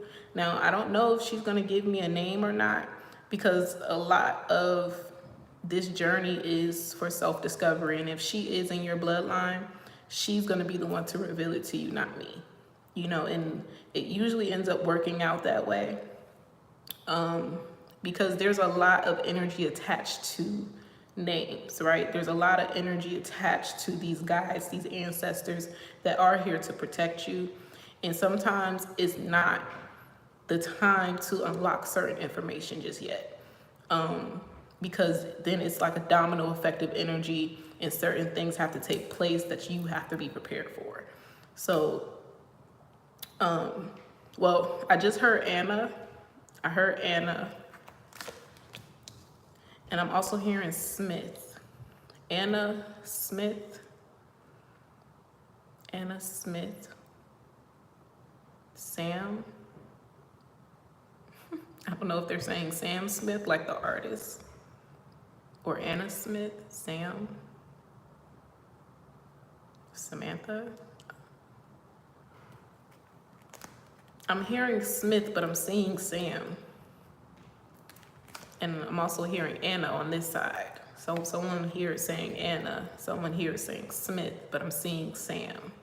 High Priestess. Yeah, I hit the nose on something right there. Ace of Pentacles.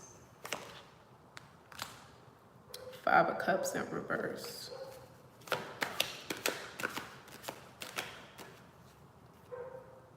Okay, so what I'm getting from this, I'm hearing Ghost Rider. Yeah, because that's what it feels like. This is someone, they're not with you all the time. This someone, they do a lot of work for you behind the scenes. They do a lot of work in the spirit realm. So this is not someone who follows you everywhere like your guardian angel would. But this is someone who heavily protects you. Like, they can intervene on a lot of shit. I'm even getting like death and stuff like that. So like car accidents and different things like that. They would be the one to come in and prevent certain shit from happening. Kind of like Archangel Michael, like a hierarchy angel. So this could just be someone in your bloodline, or it could be maybe an angel.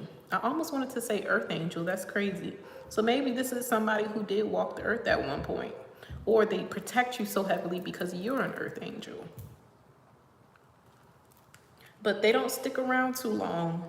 They will come in when you need them, but it's like something, it got to be something like detrimental to you, like detrimental to your growth. Not to say that this ancestor don't care, they do, but they do a lot of work. They're very busy is what I'm getting here.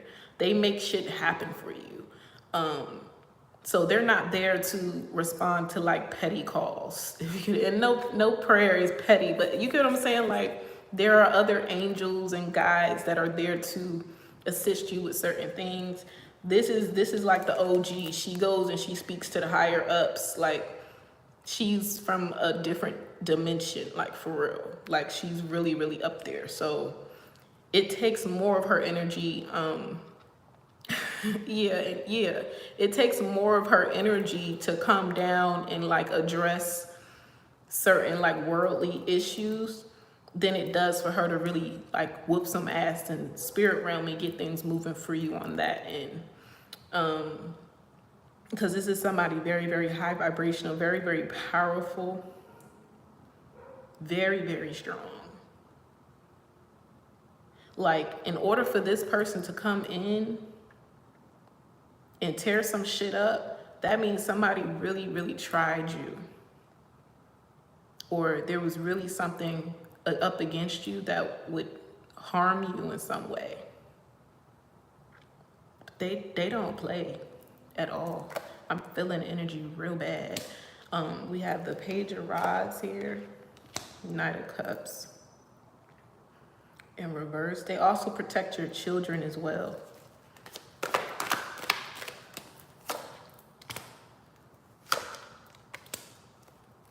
I'm hearing a great grandmother. Okay, so this could be a great grandmother. Or they're closely related to your great grandmother.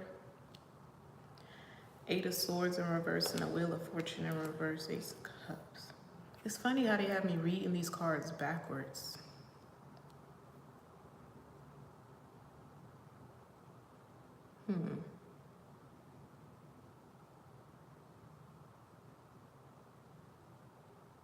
Now I'm hearing the daughter before you. The daughter before you?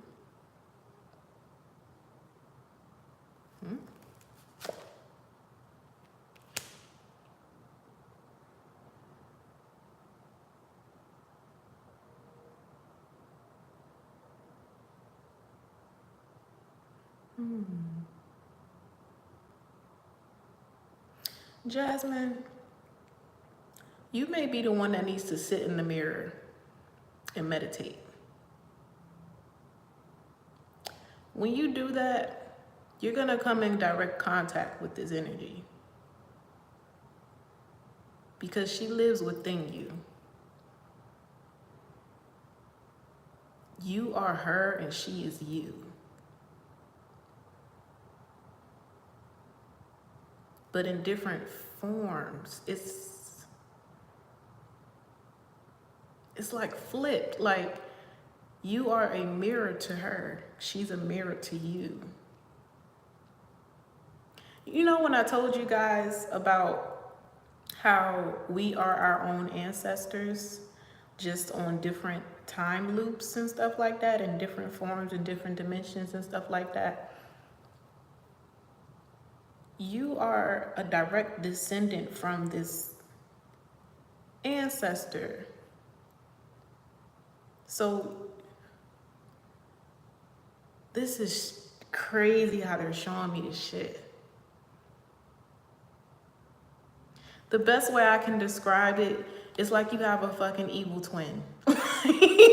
That's the best way I can describe it. They're showing me like two worlds mirroring each other, and you're walking like below her and she's above you, but y'all walking the same path, but she's like a spiritual warrior, and maybe in on this side of the realm you are like, you know, your mom, you're a bartender, you're doing this and that, but y'all are the same person.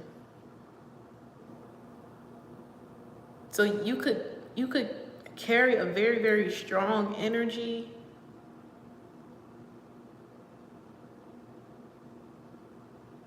I'm hearing you're a fucking witch.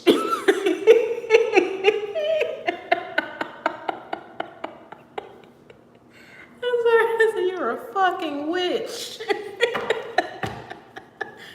So maybe witches running your family, or you're carrying the karmic energy of many witches before you. Maybe that's why I was hearing the daughter before you, because it passes down like through the daughters, the women. I'm getting some about like the first daughter or something like that. There could be a pattern here in how the children are born. There's something to do with the daughters though, so I don't know if it's like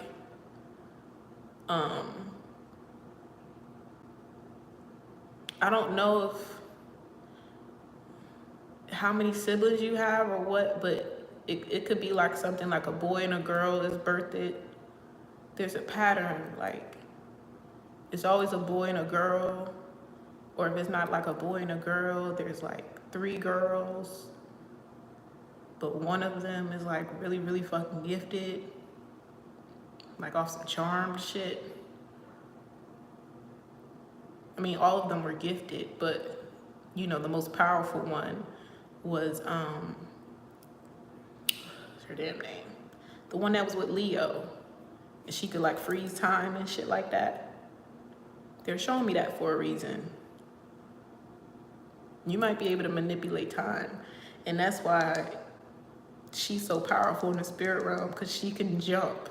Like she can jump timelines. You can jump timelines.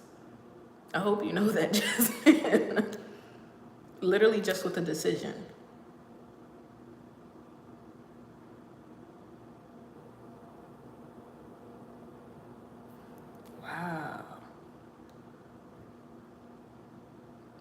hearing like a thief in the night.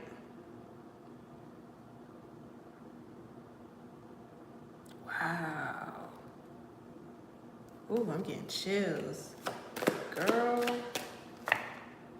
Death card, like.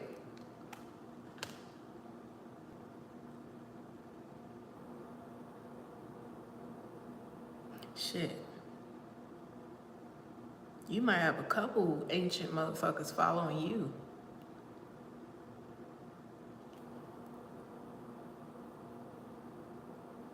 Yeah, thank you, Monet. That's what I'm getting. It's like a trinity here, but it's not necessarily in the same generation. You possess the spirit of an ancestor that's a part of a trinity of women. Like off some charm shit. Three sisters or something like that.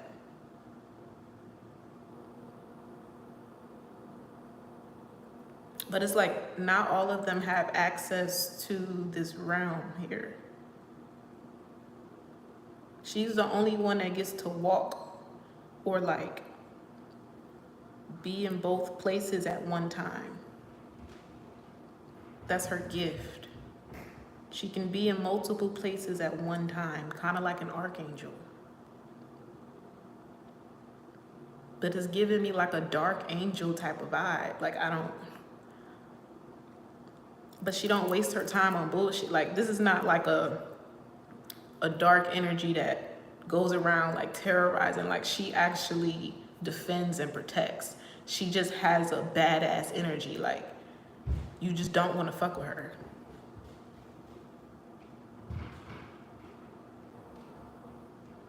Like it's not her intention to like, she defends and protects people with pure intentions. Like she's like that big sister energy. Like you fuck with this one, you got a problem with me.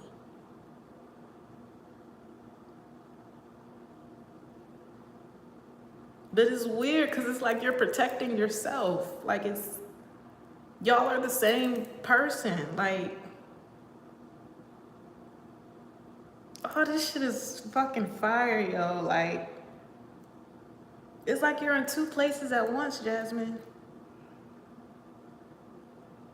But it's like you're living this human life. You're walking around living a pretty normal life. But you have no idea, in the spirit realm, you're like a badass fucking ancient ass witch.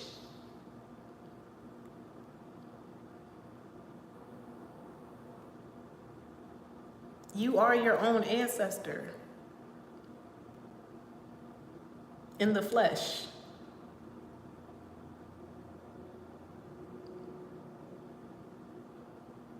In the flesh.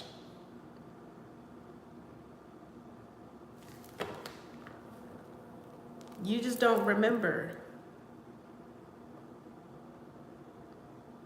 But there's certain pieces of you that's still there. Like, you could be really, really, really, really attracted to the occult or like spiritual tools and stuff like that. Like that shit comes natural to you.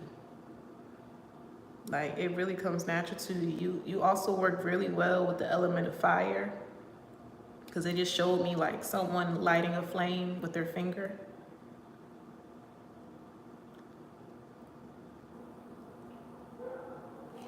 Mm-hmm. So you want to know who's protecting you? It's you. Your evil twin is protecting you. Literally. The evil twin. You don't want to meet her. You don't want to fuck with her. Your evil twin is protecting you in the spirit realm. They come to your defense, but it's you. That's the crazy part. It's literally you. When you go to sleep at night, that's when y'all merge. That's when you become one with this energy. Because you've officially left this realm when you go to sleep.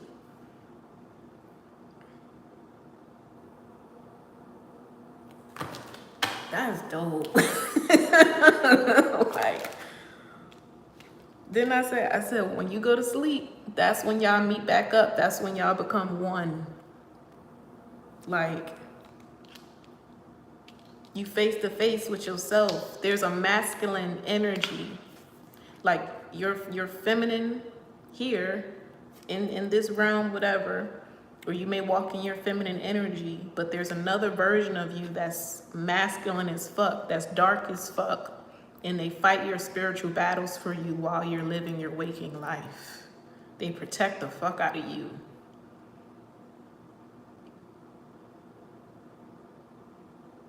As long as you're alive, this cord is gonna be forever, like, you're gonna be forever connected to this energy here, but it's you. I don't really know how to freaking explain it. Like,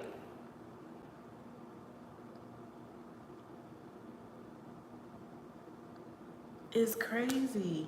It's almost like you're your own spirit guide. It's fucking weird, but it's like amazing.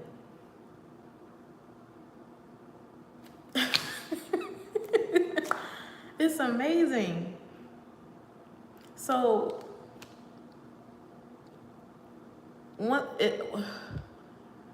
if there's a name that you see often, like you see all the time, it just stands out to you, it just like sticks to you like glue, like everywhere you look, you see this name.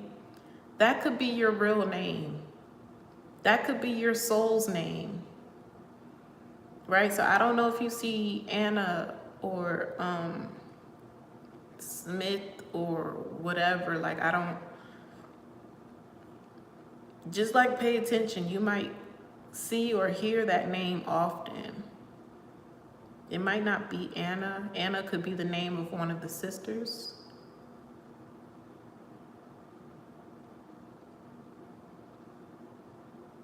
But you're a powerful ass witch.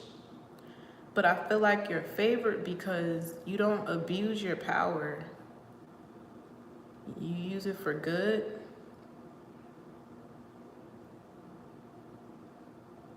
Or you barely like dabble with it, you know. You're pretty grounded in your energy too. Because you don't have to do anything. You really don't have to do anything at all. If somebody spites you, their karma comes so damn quick, like a thief in the night. Like a thief in the fucking night. Like,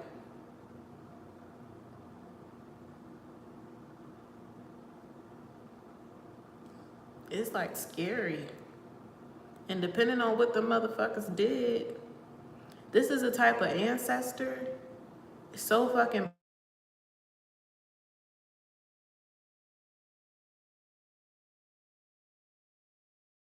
courtroom with God and everybody, like counsel and everybody. They can call judgment like the death penalty on a motherfucker, depending on what the fuck they did to you.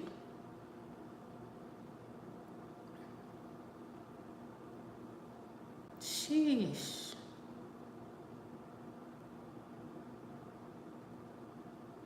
So you don't have to lift a finger, like literally. You don't have to do anything. Continue being your loving, beautiful self.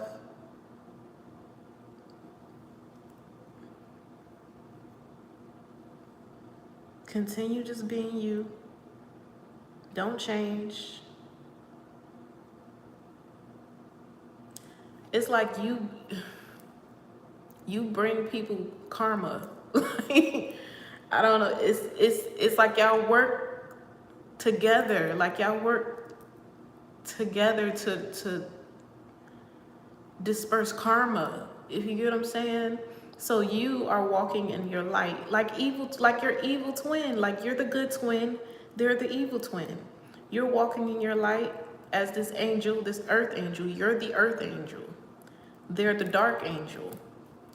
You're walking, you're living your life or whatever. You may have a lot of encounters with a lot of fucked up people that do you wrong. You get backstabbed and betrayed all the time. Like, it's just like, God, why? I'm such a good person. Why do I go through the worst shit? Because you deliver karma. people get their karma by how they treat you. Like, what they do in the presence of an earth angel is their judgment. Ooh, this is fire, yo. This is fucking fire. And you know, I was just talking about like the Egyptian gods and goddesses and Anubis and Sekhmet and Bastet. Like, they are like, they dish out judgment and shit like that. Like, but they're good, but it's like when you do wrong, like there's no return from that. Like, you're getting your ass kicked, like real bad. And you better hope it's not, you know, till death, you know, take your ass out too. Like, that's why I'm saying you really, you never know who you're in the presence of. Like, you never know how protected somebody is.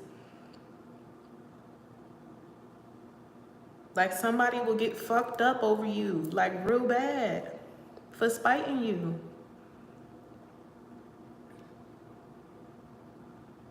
They be fucking, it's nothing that you're doing. It's not you at all. It's them. You are constantly putting people on testing grounds. And I did a reading like this too, because I had picked up in my own personal reading that my energy dishes judgment and karma on people, specifically the individuals in my love life. So I said I have a really, good connection with Sekhmet, right? And she is very alluring. Like, she calls in men almost like a siren with her energy, you know, but she's very loving, she's very mothering, she's very nurturing, a beautiful, beautiful soul. But if you do her wrong and shit like that, she can call judgment on your life. Like, literally can fuck you up. You know what I'm saying? And this is kind of like that energy. So in the reading that I did, it was like the energies that follow these individuals, they cannot help them. That's the thing. They cannot intervene on judgment when they come across you. Because you've been, listen, you see my thing trying to close up my throat. You've been chosen to call judgment on people spiritually. But it's nothing that you do consciously. It's something that your evil twin does for you. And your energy intimidates these dark energies. That's why I said earlier, if you can't beat them, join them.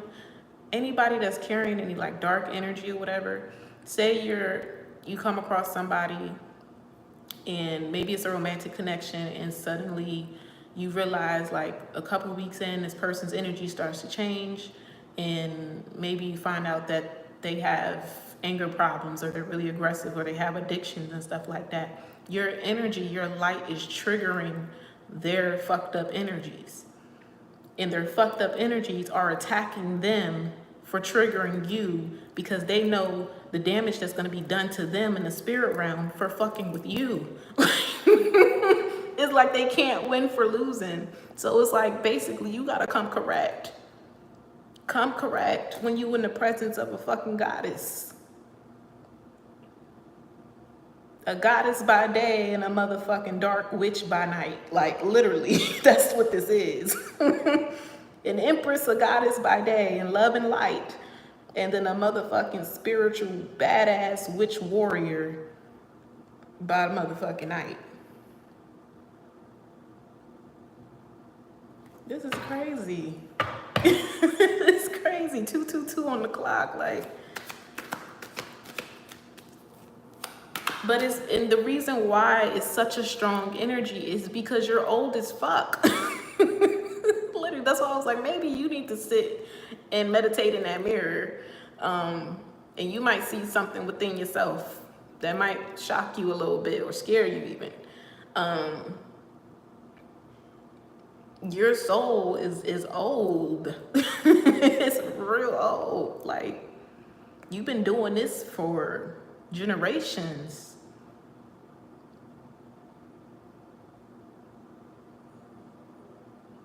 This, that's why the energy is so strong.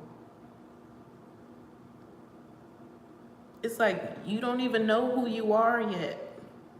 That's the crazy part. Like, you don't even know who you are. Like,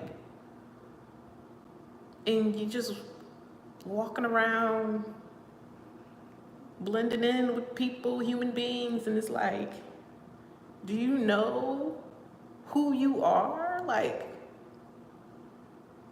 do you know the soul that is within this skin? Like, what you did generations ago? Like, do you know the clout that you have on a soul level? Child.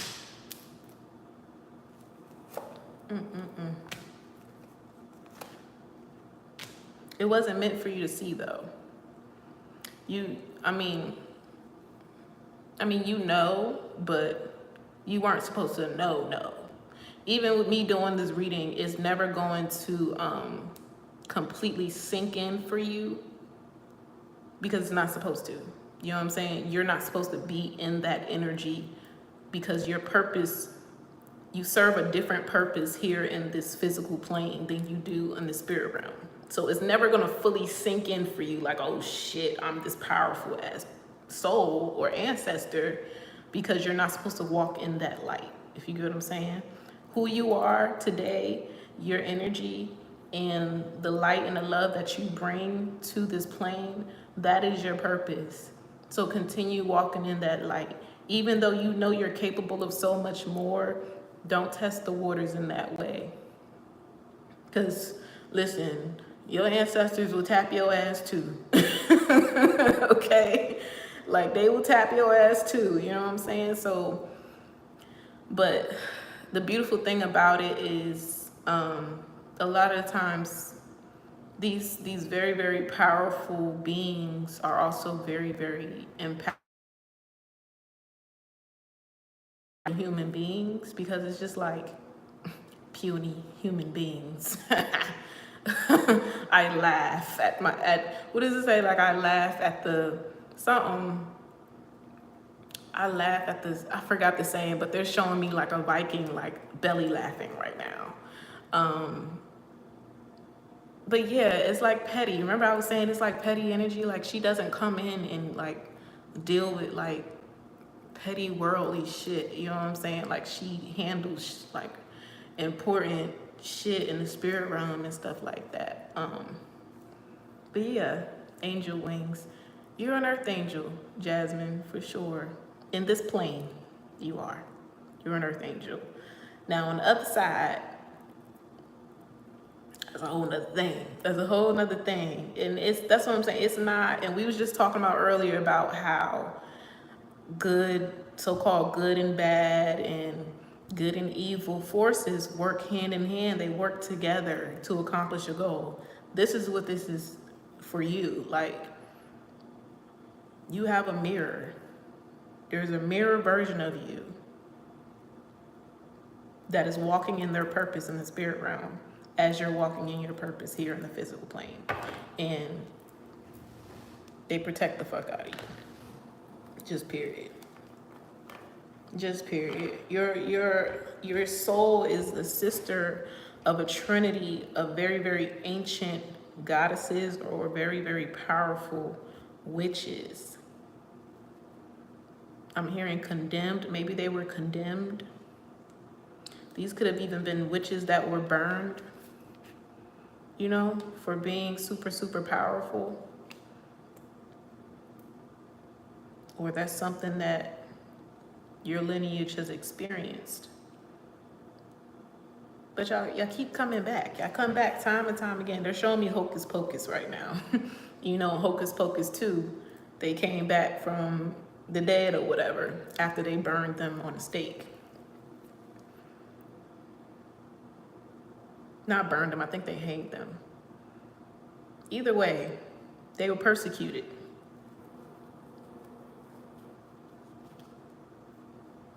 I'm hearing Salem witches.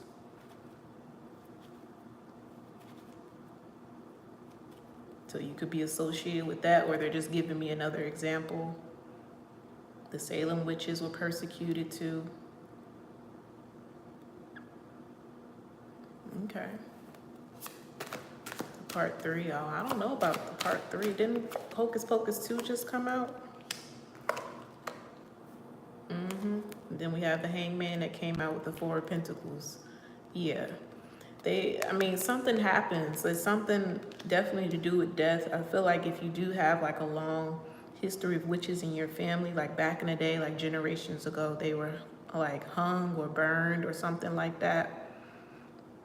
They were disowned by the town, disowned by their people, their family even. It's a very, very tight-knit circle. It's like three witches here, 3 women. Like Charmed. They keep showing me Charmed.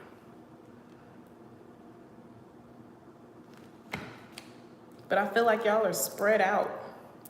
Y'all are spread out. Like there's one of you is in this dimension, another one of you is in another dimension, and then the third is in another dimension. Like, but in a sense, I feel like you guys are still trying to find each other. That's why I say you can you can hop timelines and shit.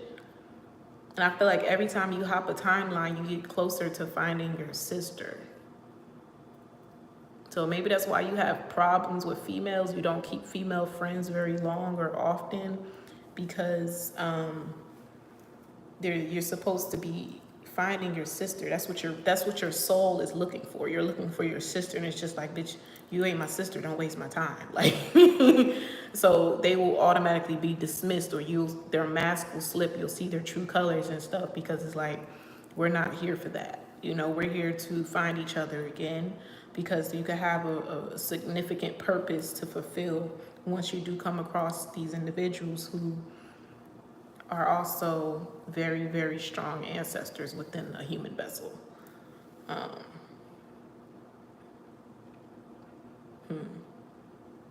And they're saying Anna and Smith again.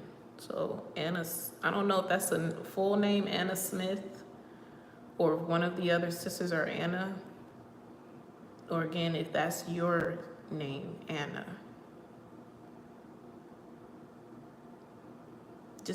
I guess just pay attention to what names you see, like really, really often, like to the point where it's like creepy.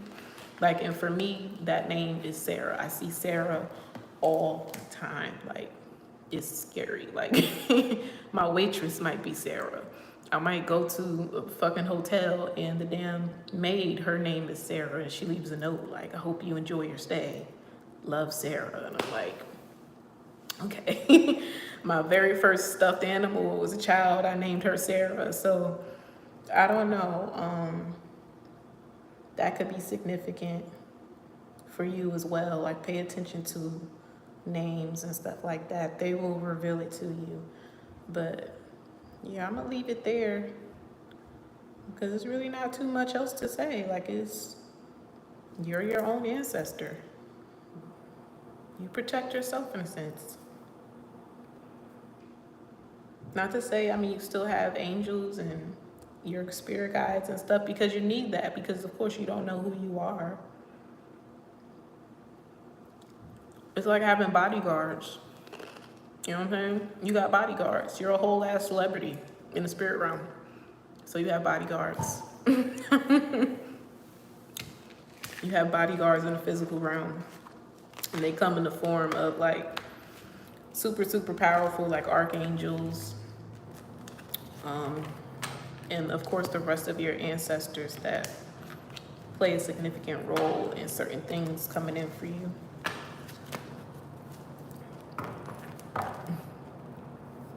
It says, get a message from your higher self. That's just the message I got. But yeah. And then the Queen of Rods came up in reverse. And you know the Queen of Rods in reverse is a witch. She's like a dark witch. But like I said, that is your higher self. Your higher self is a witch, and she be whooping ass.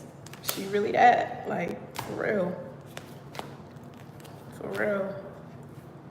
That's dope, though. That's dope. But you know, it's a dual energy. So just like in the spirit realm, your higher self or your evil twin can kind of work with dark forces on your behalf. In the physical plane, in the physical realm, you're able to work with the light on your behalf. So everything you do from pure intention is amplified. So you may be able to manifest very, very easily compared to the next person. Like things come in like that for you just by you simply asking for it. And your energy is so strong. You have such a big aura. It stretches for miles. Not even joking. Like your light really impacts people. And you don't even have to say anything. You don't really have to do anything. It's just your presence. When you walk in a room, you shift the energy of the room. So it's like moths to a flame. You're the flame. So you will attract good people and bad people, but just know the people who maybe don't have such a clean heart, they may have it real bad in life after they encounter you. And we was just talking about cutting people off and people experiencing that cold front after they fuck with you. So your job is just to make sure you know when to release people, cut people off. And a lot of the times, you'll find that certain energies, they will cling to you even tighter when, you know, they disagree with you and different things like that, because on a soul level, they know that once you depart from them, they have to face judgment. Consciously as a human, of course, you're not aware of that, but your soul knows. You know what I'm saying? So, yeah. Yeah, you're powerful as fuck. You're powerful as fuck. But, you know, just know you're always being tested as well. Your character is always being tested. Never abuse your power or use it for bad or wish bad on anyone, or because you know this information, you like trying to test people or set people up to be fucked up and shit.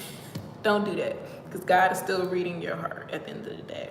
He wouldn't have blessed you with these gifts that you have if he didn't think that you were capable of staying grounded and true to yourself.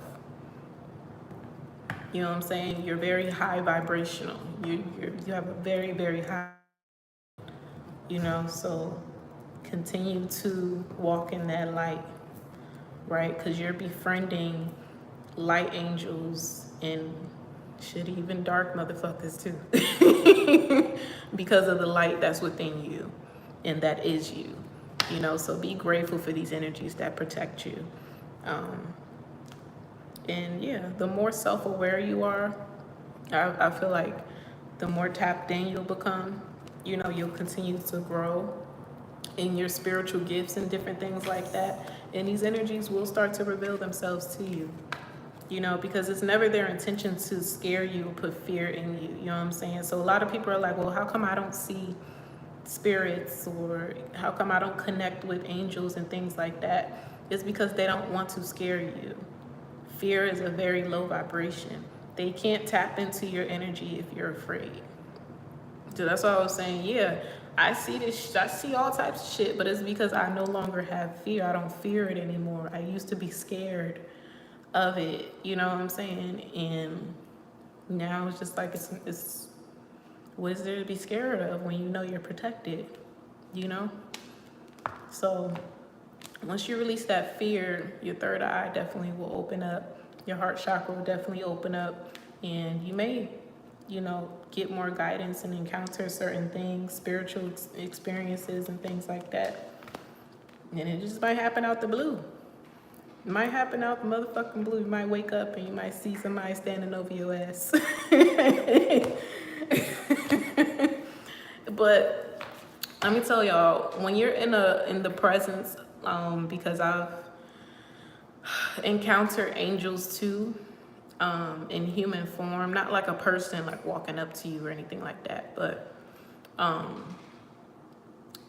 just give y'all a quick little story time.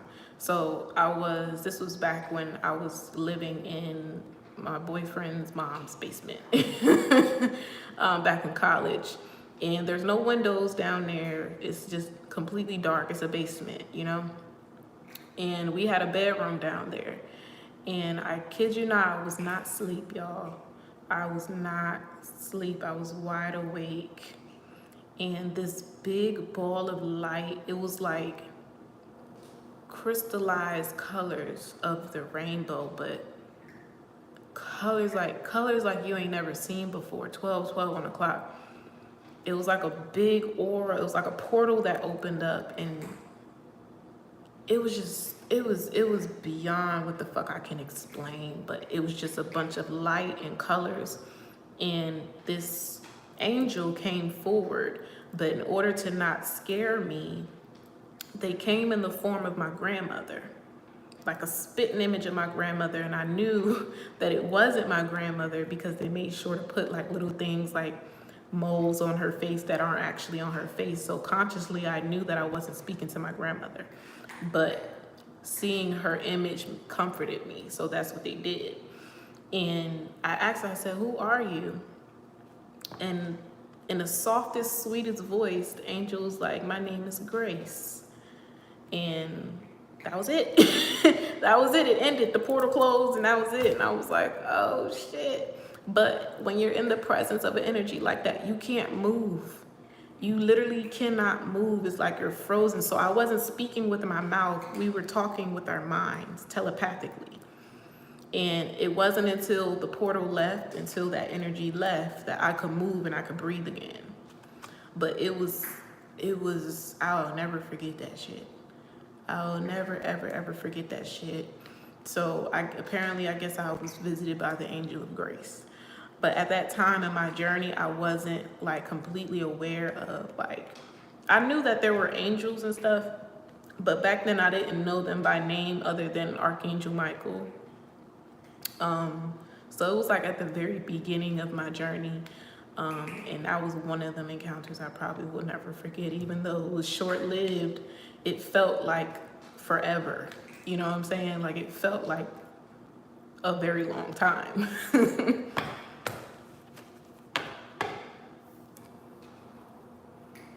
Yeah, I see that a lot too. Sometimes I see small white orbs. Sometimes they're really, really big. But I see dark ones too. More like shadow figures. But what I tell people is just because it's a shadow doesn't mean that it's a dark entity.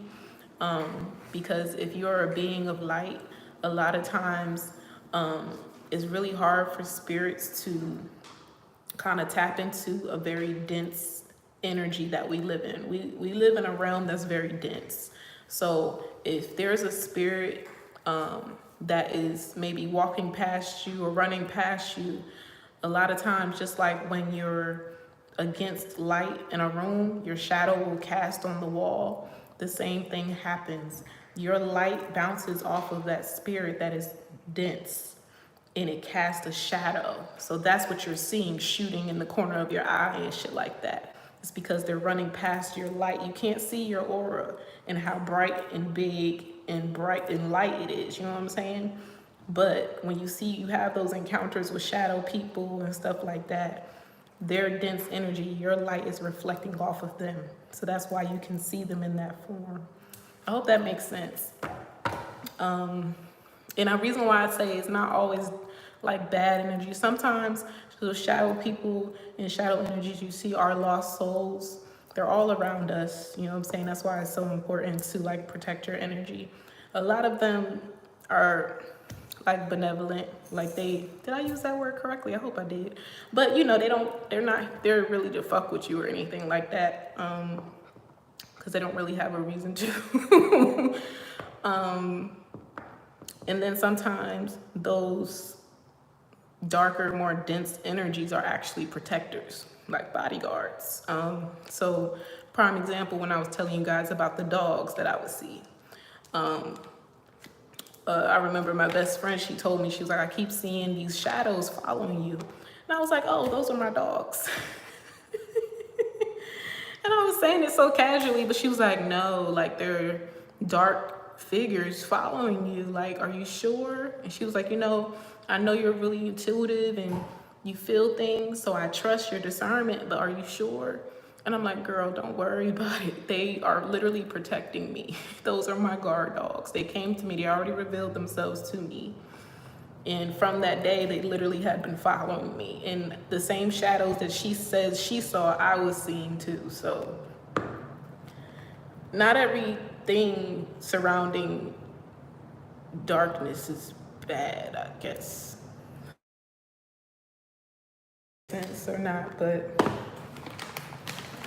it's what you feel. You will feel when it's something fucked up going on. You know what I'm saying? You will feel when it's a energy that's there to drain you or attack you and shit like that. You will feel it. You know what I'm saying? So have discernment. If you're ever inclined to light a candle, light a candle. If you're inclined to burn your sage or clean your house or anything like that, it's for a reason. Listen to your intuition when you get in those modes, because you might very well be protecting yourself from some negative energies that are trying to maybe enter your home or attack your aura, right? So just be mindful and aware. That's it, that's all. And like I told y'all, me working as a bartender, I make sure my energy is clean. Like, as soon as I get home, I'm jumping in that water. And when I'm in the shower, I just envision just like blue or white light pouring down over my body to cleanse my energy, because I work around so many different people. I work around so many different people, so I allow the water to cleanse me and recharge me when I get home.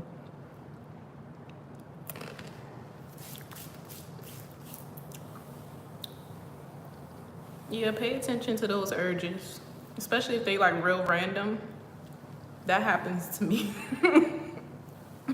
They just be like, do it. They tell me how many candles to burn, what to say, all types of shit. Sometimes, you know what's crazy? The last guy that I dealt with, that I actually ended up cutting off, before I met him, before I even knew who he was, my spirit guides, ancestors told me to put salt at my door and in my windows and in the corners of my house, because they knew that he was going to be an invited dark energy in my home. And everything plays out how it's supposed to. Like, that's what I'm saying. Like, don't ever like look back on something and regret what happened, because you don't know the bigger purpose behind it. So looking back now, I'm like, dang, that was a fucked up situation, but I see what you was doing there, God. I see, and I also see why y'all had me put down the salt before he entered my life. So when he left, I swept up the salt and I swept it out and released the energy. Child, I did a whole ass cleansing ritual. Like, I was cleaning my house for days. I was cleaning my house. I took a spiritual bath. I even did like a yoni steam, because we had, you know, been sexually active and stuff like that. Like, I do not play. When I'm done, I'm done. I am done. Like, I don't want to even smell you on my body. Like, disgusting. Like, disgusting. And you know, as women, if you know, when you're sexually active with a particular partner for a long time, your yoni tends to pick up their scent. And after I broke up with him, I'm not even broke up, we weren't together, we were just dating, but I stopped fucking with him. I would literally be disgusted, because I'm like, I smell him on me. This is not my smell. This is not me. So I was doing fucking yoni steams. I was drinking pineapple cranberry juice, drinking hella lemon detox water and some more shit. Like, I even switched out my damn vaginal wash and all types of shit. Like, I was not playing. Like, I do not want your scent on me at all. So it took me to go through 2 period cycles for me to get that man's scent off of me. And I was so happy. So happy. But what time is it? 7:16. All right, y'all, I gotta go. Got a big event tonight. I gotta figure out what I'm putting on, but yeah, I'm about to go get ready for work. Thank y'all for chatting it up on here with me. I missed you guys so freaking much. Like, this was so refreshing and so needed. Yeah, I can't promise when I'll be back on here, but I'll be back.